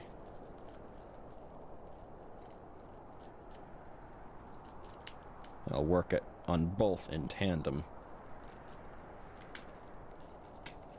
It should be a lot faster than the decision-making process for this one, but it's also going to be harder for me because a lot of the portable games aren't, like, I can't be in a vibe for action at home and then action while on the go, because that will put me in a very sour mood if I'm just completely overwhelmed, and no matter what game I play, I have to be action. So I got to be a little bit more nuanced in my decision making.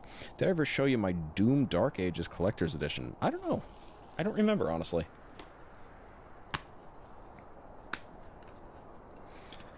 By the way, to the chuckleheads who say that most games require downloads to play, you're an idiot. There's a website that documents that information, and less than 10% of games, physical games, require downloads. Go fuck yourselves.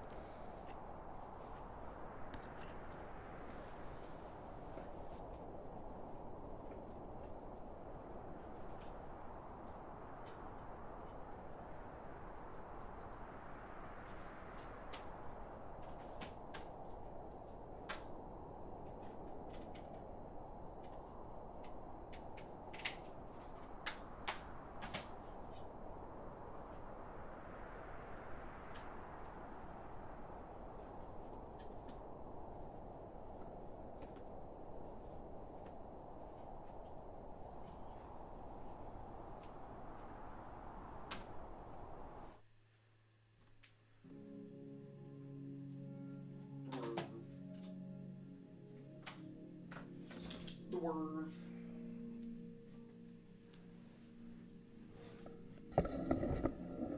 I think I tried, but Discord had a seizure. Okay. Alright, let's get Vanquish installed. Is it already installed? Oh, just copying. I think this is what people think when they're like, oh yeah, all physical games require downloads. This isn't a download, this is copying the disk, you freaking moron. You would fail a blood test.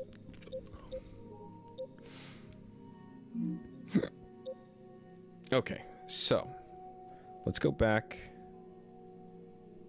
Alright, I'll take a look.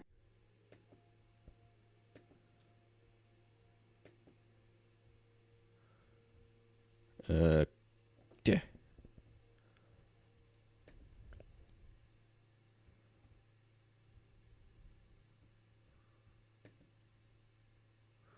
Now we're going to only look at portable games, and I have to be very nuanced with what I'm feeling like playing.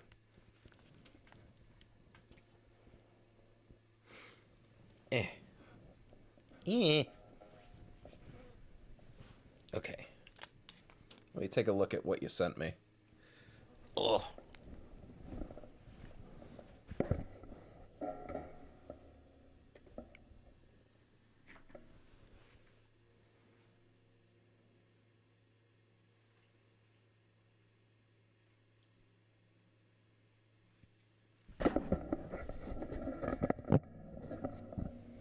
Oh, wow.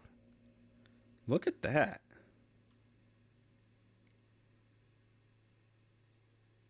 Look at all that stuff. Oh, man, look at that statue. You got it made, my friend. All right, let's take a look at the portable list. I mean, there's no portable list. It's just the solo playlist here. All right, so I think, if I'm not mistaken, what console is this one for? Yeah, this one's Switch. So this one automatically qualifies. EverForward automatically qualifies. Mega Man Zero automatically qualifies. Kakarot and 7 both qualify, but I have to choose which one wins. I'll choose 7. I think I'd rather go to work playing Final Fantasy 7 than Kakarot. Persona 5, which, no, I think that's on PS4 for me. Far Cry Evolution can't play. Deadpool can't play. So these are... I have to choose which one wins, but, like, literally neither of them can win. Let's just go Deadpool. Ni no Kunai and Puppeteer. I think I have Ni no Kunai on Switch. And PS3. Yeah, I have them on both. Let's do Ni no Kunai. Resonance of Fate and Dawn of a New World. Can't play either one of these. Let's just hit X. Tales of Shilia or Dot Hack Mutation. Can't do either one of these. X. Dragon Ball Origins 2 versus Pikmin 4. God of War 3 versus Lego City Undercover. Did I get Undercover on Switch after I got it for Wii U?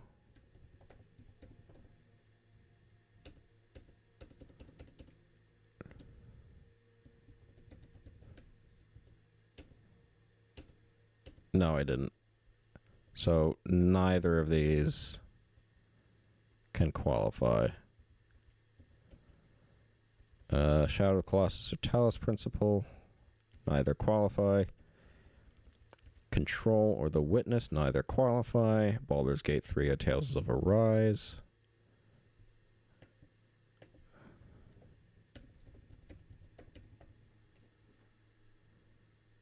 That's on PS4, neither qualify.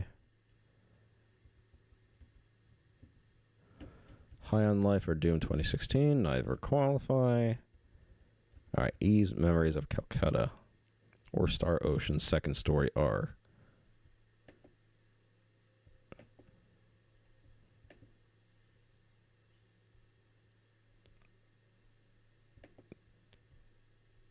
Okay, so now this is one of those moments I probably want to look at the gameplay real quick.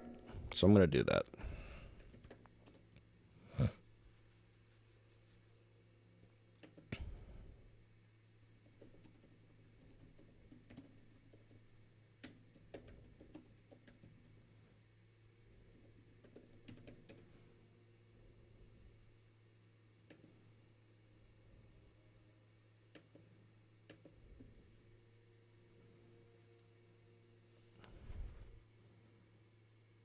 This looks pretty cool.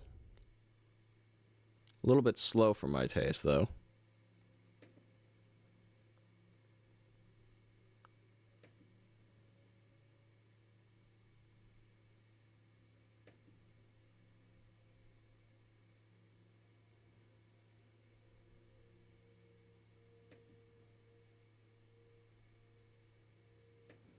Okay, what was the other game? Ease Memory of Calcutta.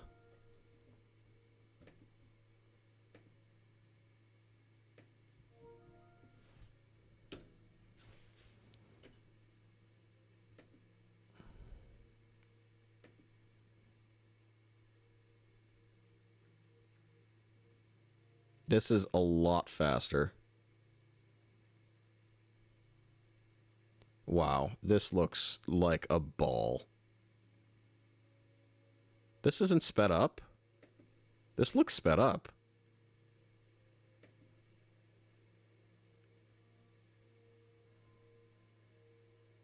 I'd be playing this on my Vita, too. An excuse to break that bad boy out.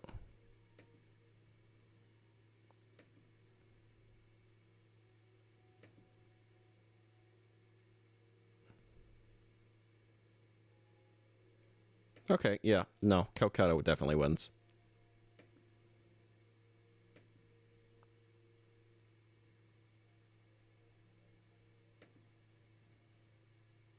They're remaking Dragon Quest 1 and 2. They already did that. What do you mean they're remaking? They announced that like last July and it came out earlier this year. And I'm not happy about it at all. Not that I care about Dragon Quest, but I'm unhappy in that the developers expressed frustration with some censorship that they had to introduce into the game. That seems to, by all accounts, completely unnecessary. Link Between Worlds, Goodbye World, or Xenoblade 2. I don't feel like committing to Xenoblade 2, even if it's just portably. Let's do Goodbye World. Pokemon Legends Arceus or Arise, a simple story. That is no contest. Animal Well. Neither of these qualify. I don't have Nier Automata, right? On Switch.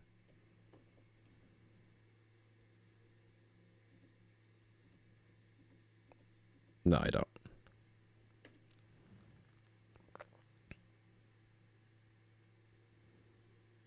All right, Quake or No More Heroes 3. Quake is only 6 hours long, and I don't have to focus on it at all at work. That one's winning for sure. Tales of Grace's F Remastered. That one's on Switch. Claire Obscure doesn't qualify. Final Fantasy V. Ooh, this is going to be interesting. Heavy Rain doesn't qualify. And Metro 2033 doesn't qualify. All right, back to the top. HD 2D Remake Steam said it was published October 30th. Yeah. Yeah, it was. Maybe you're talking about the Steam release, but yeah, they announced that on the Nintendo Direct last year. All right. Ease 8. Did I already look at Ease 8?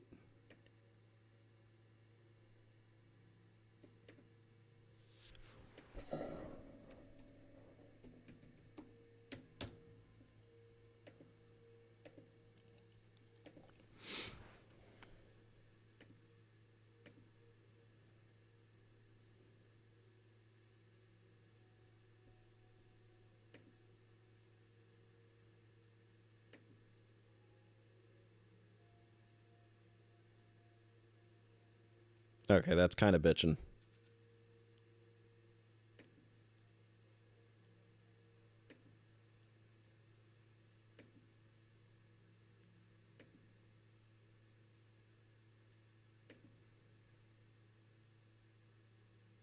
Can you get some fucking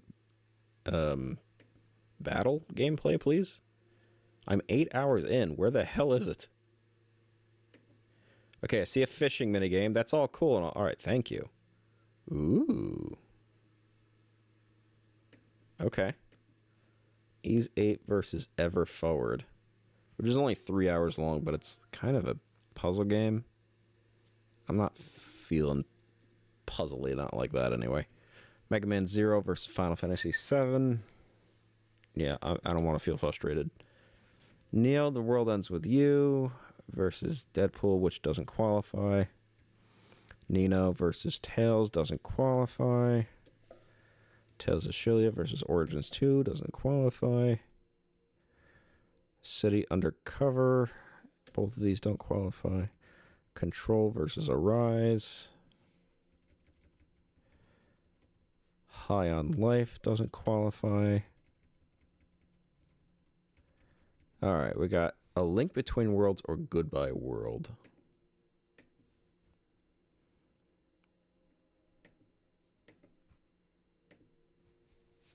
Well, A Link Between Worlds is 15 hours long. It's kind of short for a Zelda game, even if you take the 12 to 18 hours. And I might be interested in playing it if it was a fully 3D Zelda game, but it's one of those overhead sort of remake things. And I'm not feeling that. And I am even just passingly interested in the good story of Goodbye World, so we'll get that one in there. Arise, a simple story. And Animal Well, Arise is more action-oriented and has a good story, I hear. Nier Automata doesn't qualify. Tales of Grace's F Remastered versus Final Fantasy V. Now, Final Fantasy V I did start and played quite a bit. I think 15 years ago.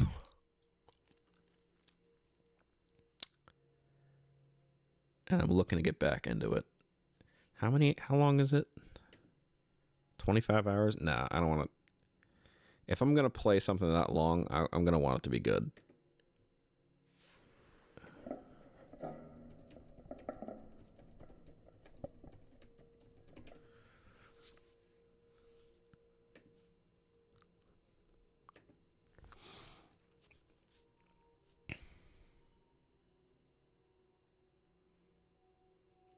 This motherfucker, I just realized, look at this timer. It's 1 day. You have to have this shit playing a whole ass day.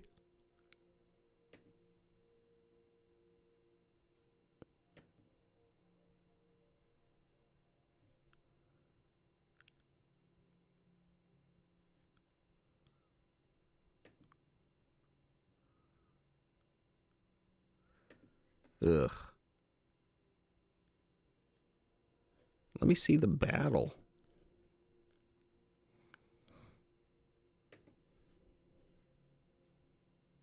Bro, I am 12 hours in. Can you please show me one encounter? Oh my god. You're killing me, Smalls. Oh, cool. Anime cutscenes? I didn't know that.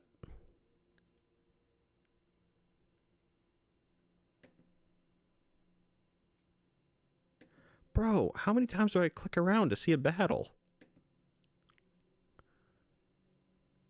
Oh my god. Is all they do in this game talk? What the fuck, man? Oh, we're at the tail end of a battle. Okay, here's an encounter. I think this footage is sped up. I have a feeling.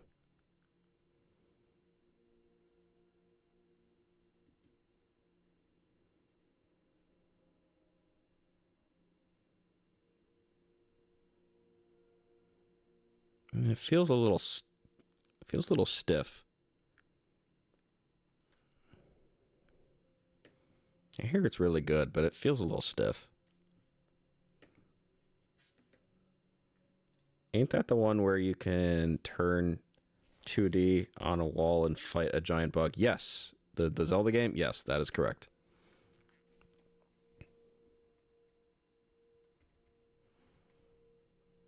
I'm going to go with Final Fantasy V. Alright, Heavy Rain's not qualified.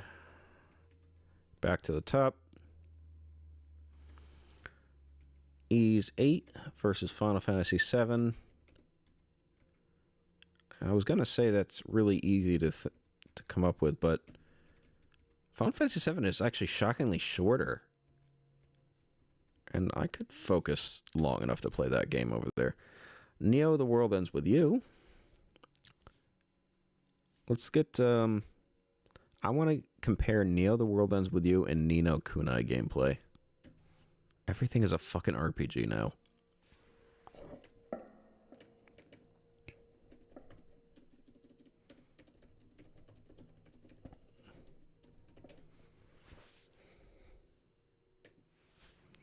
I just want to see some battles.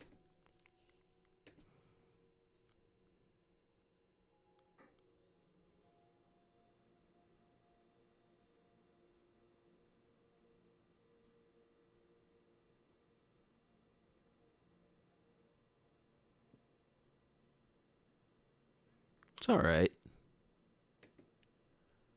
And what was the other choice? Oh, yeah.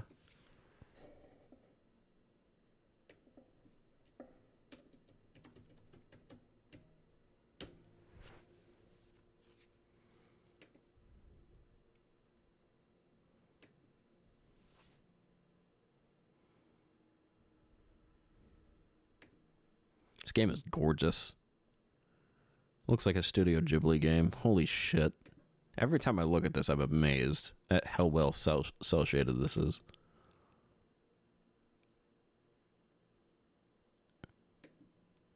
God. Drop dead gorgeous. But how are the battles? Okay, it appears to be turn-based? Yeah. It's definitely turn-based.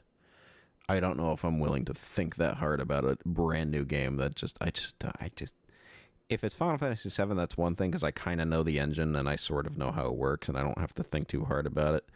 But I don't have to sink my teeth into a brand new engine. Origins 2 versus Talos Principle, not qualified. Arise, not qualified. Goodbye World versus Arise, A Simple Story.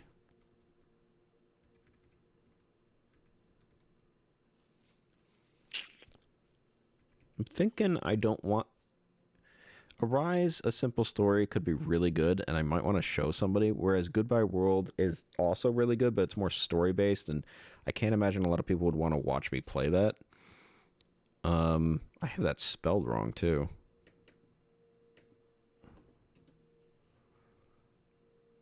And it's about game development. I looked up Adventure RPGs, Black Desert's at the top. Yeah. I did start XCOM. Oh, yeah? How do you like it?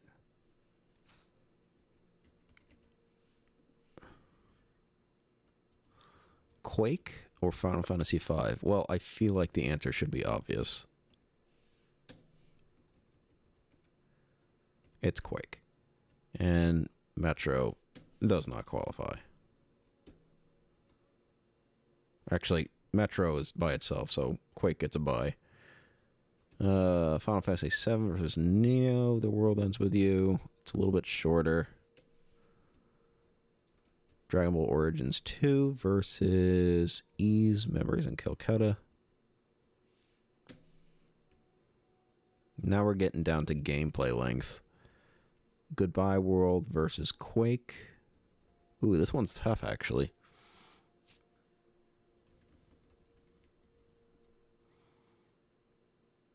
Would I want to show Quake? I feel like I would want to stream Quake. See, streaming also affects my decision making and whether or not Rachel's going to watch, because I decide like what my audience would enjoy seeing. And I know if I pick this for work, it's mostly going to be played at work. So I'm not going to pick Quake.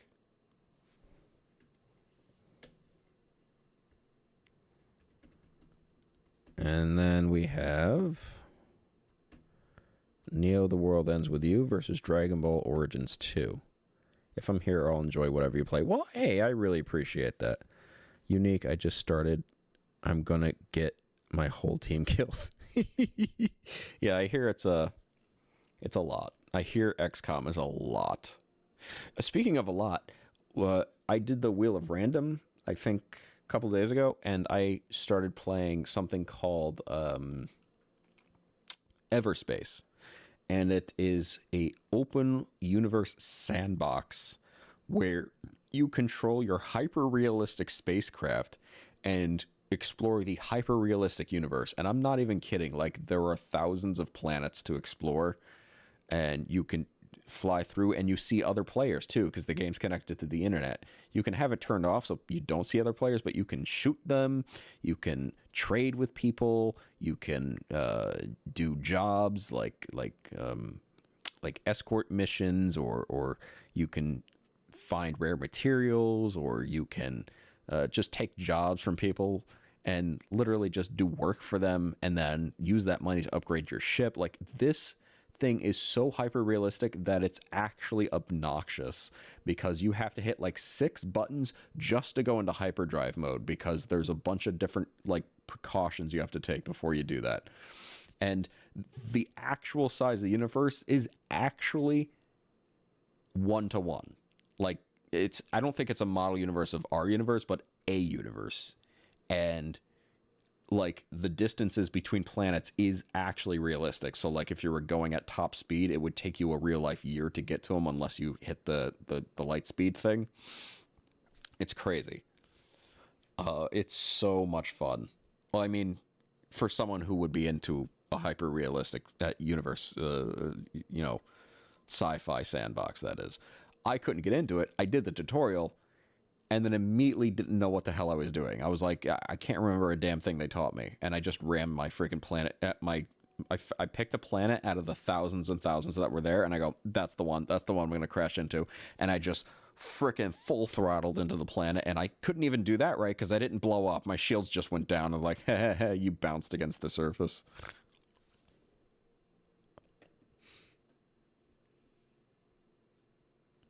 Swimcat joined, and you and Smite that one night. The one space game I got is Elite Dangerous. That's the one. That's the one I was talking about. Elite Dangerous. Sorry. It's not Everspace.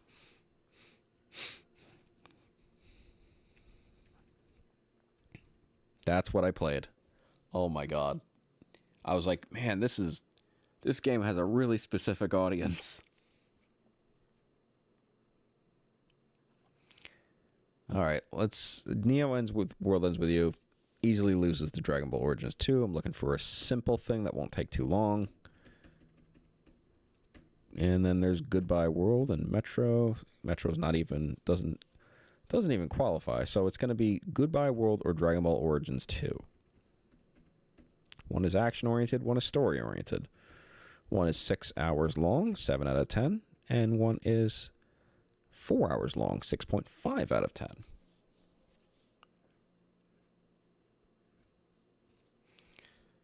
Well, I kind of already know what Dragon Ball Origins looks like. Let's look at Goodbye World.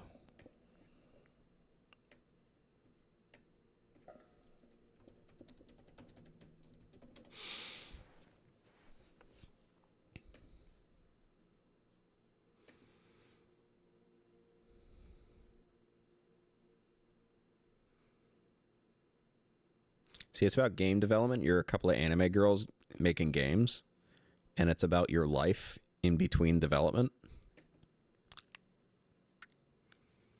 And it's like really depressing and sad.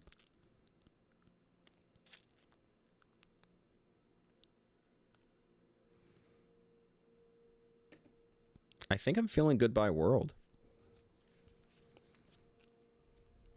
Let me go get it. I'm going to go get Goodbye World.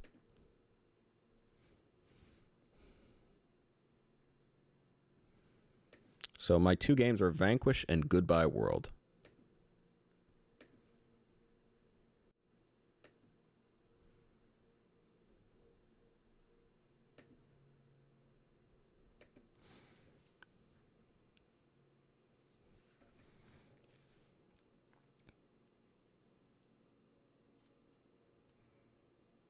And now I have to go find it.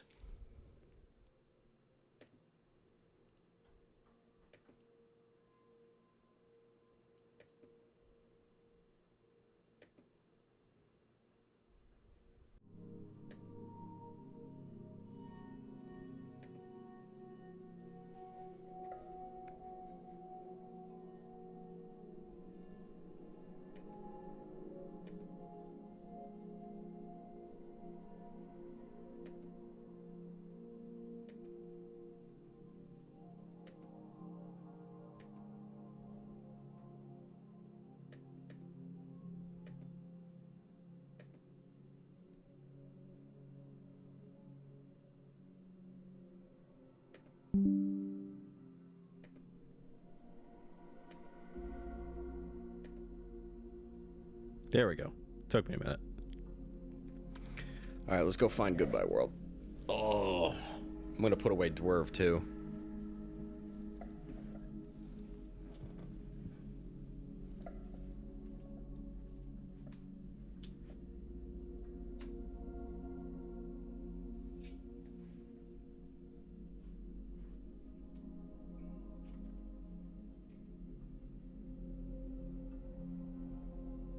Oh, I hope I put it away. Where is it?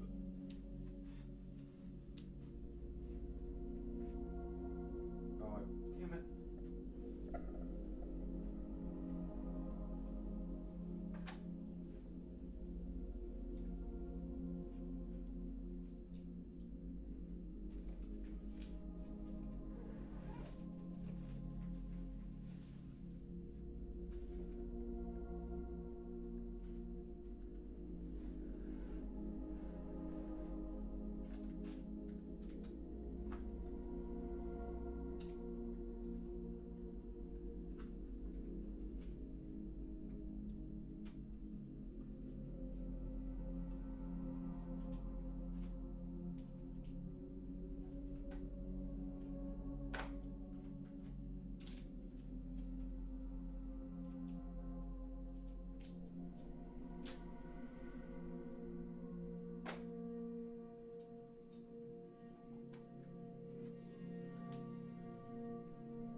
Oh, goodness gracious. Okay.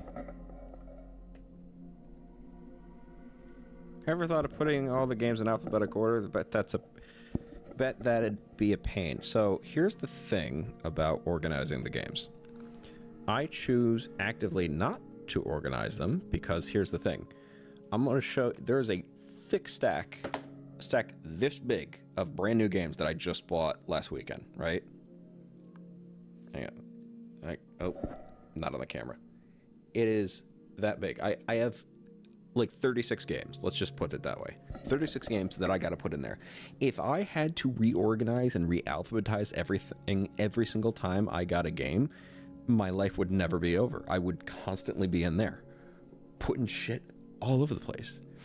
Not only that, but also, I also enjoy the aspect of browsing my game collection in a semi-random way.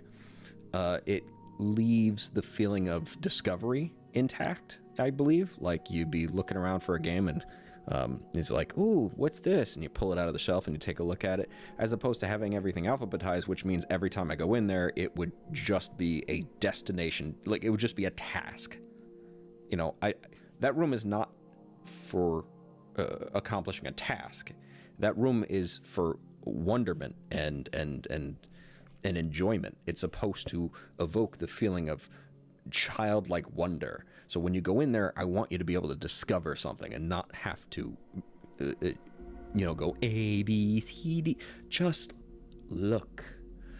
You're supposed to experience games, not look at them as sort of a chore to be done. You know what I'm saying?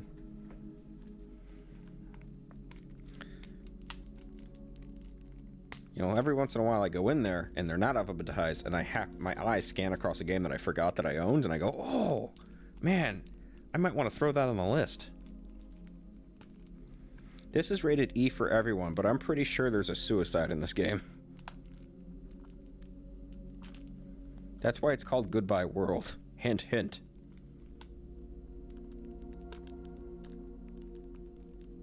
I'm almost positive there's a suicide in this game.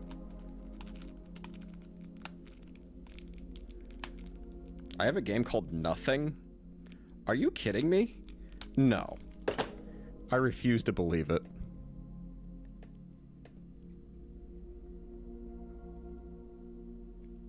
Oh. I wrote Nothing, and there actually is a game called Nothing. Okay.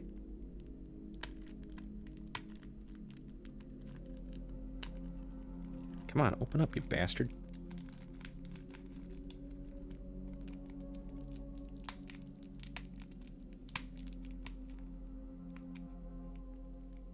So we are going to be...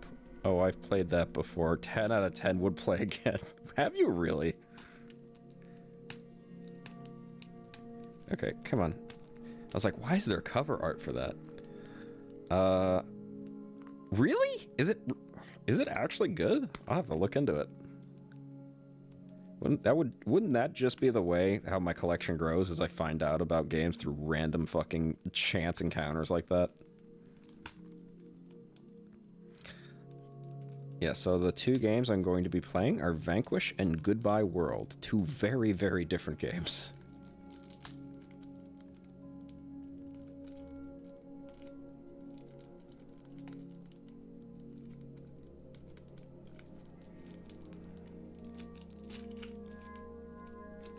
One is about Shooty McShootface, and the other one is Anime Girl McGaming.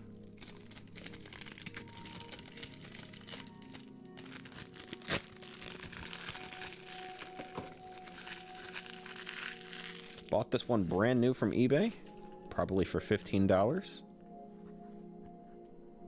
Ah, oh, has extras. Stickers! Scratch and sniff the anime girl. Smells like pussy. Oh, is there a poster? The devs made an actual game called something. Are you kidding me? Oh, there's a poster. Oh, how cute.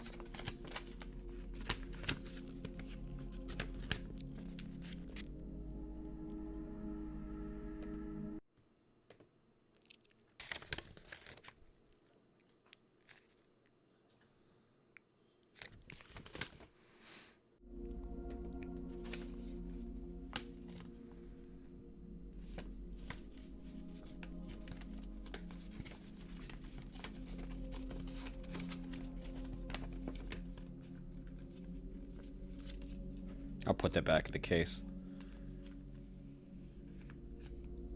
One day I'm gonna die. I'm gonna have to leave all my video games to somebody, and they should have everything complete. Alright. I'm gonna put Goodbye World inside the Switch 2 and have it ready for when I want to play. I even played through Banana. I got the 1 billion clicks in 2 days. What auto clicker were you using, buddy?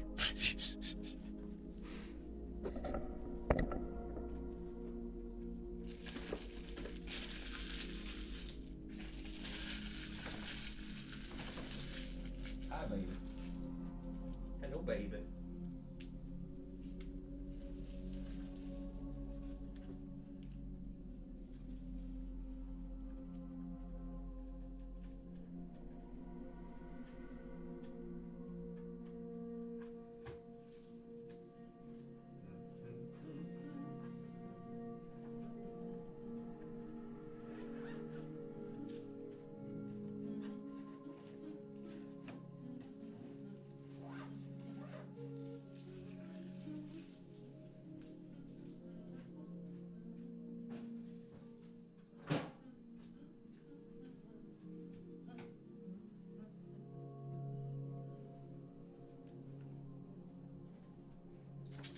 Oh, I better get Jamie's microphone for tomorrow. Oh shoot, I gotta get the green screens too.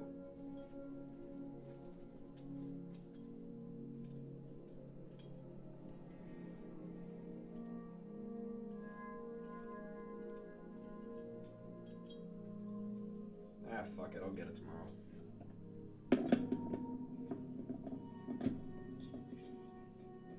I'm already past my bedtime. Oh. Rated E for everyone. Everyone can commit suicide, right?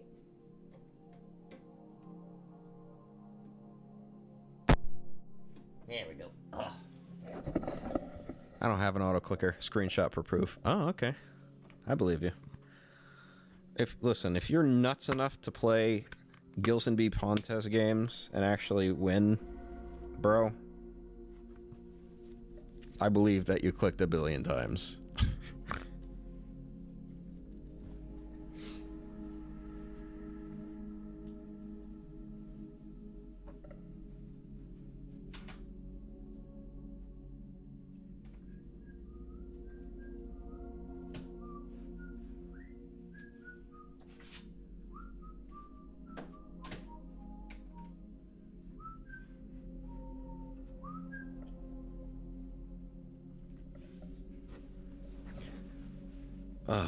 I got 2 out of 4 so far platinum.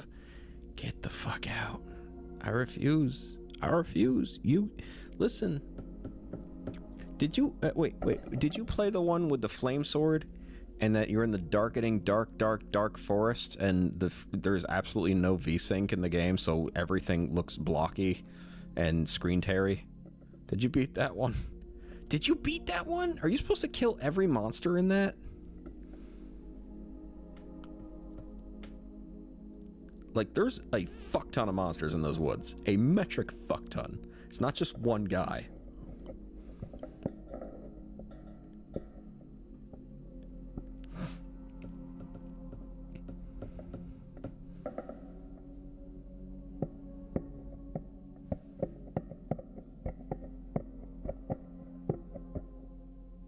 Yeah, you gotta respawn if you want the closer to you. Oh.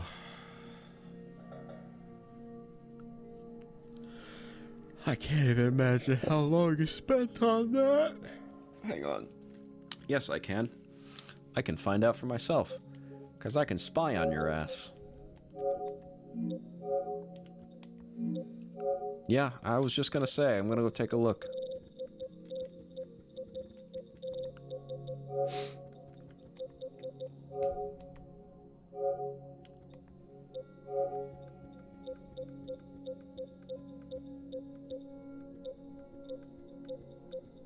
Oh, you played Viewfinder? Bro, it's such a good game.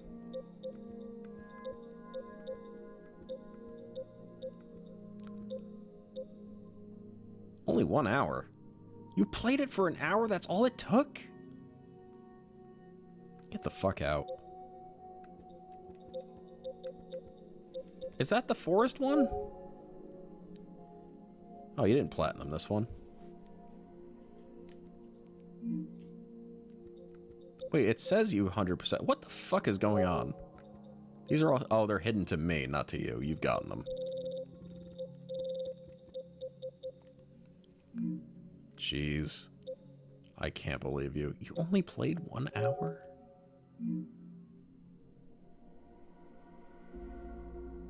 I'm shocked. I'm absolutely shocked. It only took you an hour to kill all those fucking annoying assholes?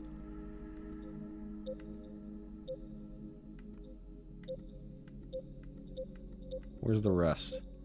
Where's the rest of you?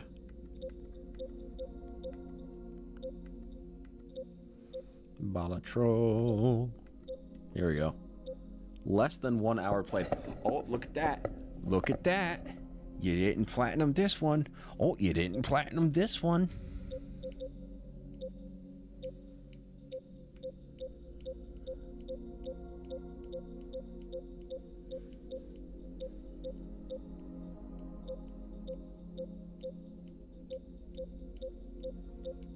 You platinumed this one.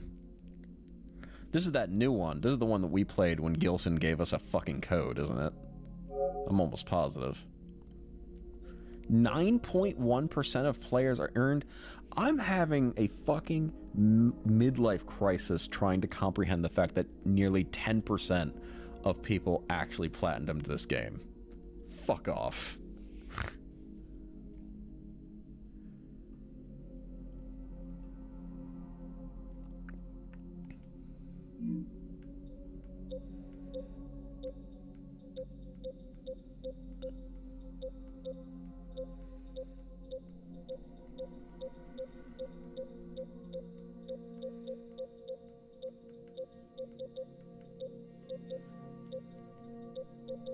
The Hunter, Call of the Wild, really, bro?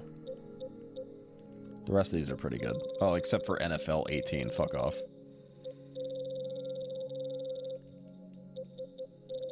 These are all very interesting.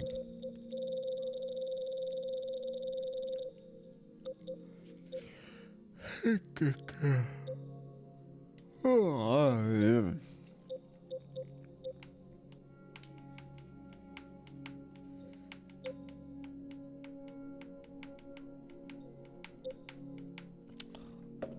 Alright, well, with that, I think I'm going to call it a night, my friend. Thank you so much for coming out and hanging out. We will be... Oh, my phone die? Yeah, it did. We'll be streaming Baby Steps tomorrow, so it'll be definitely a sight to behold. So, oh, hang on, let me switch to live chat. I might have been missing some stuff here.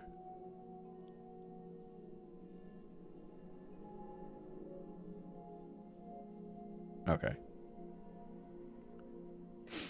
Yeah, I will definitely be hanging out tomorrow.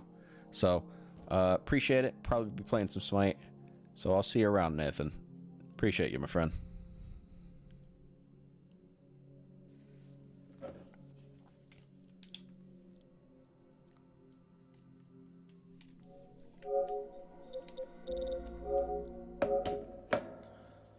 Have a good night.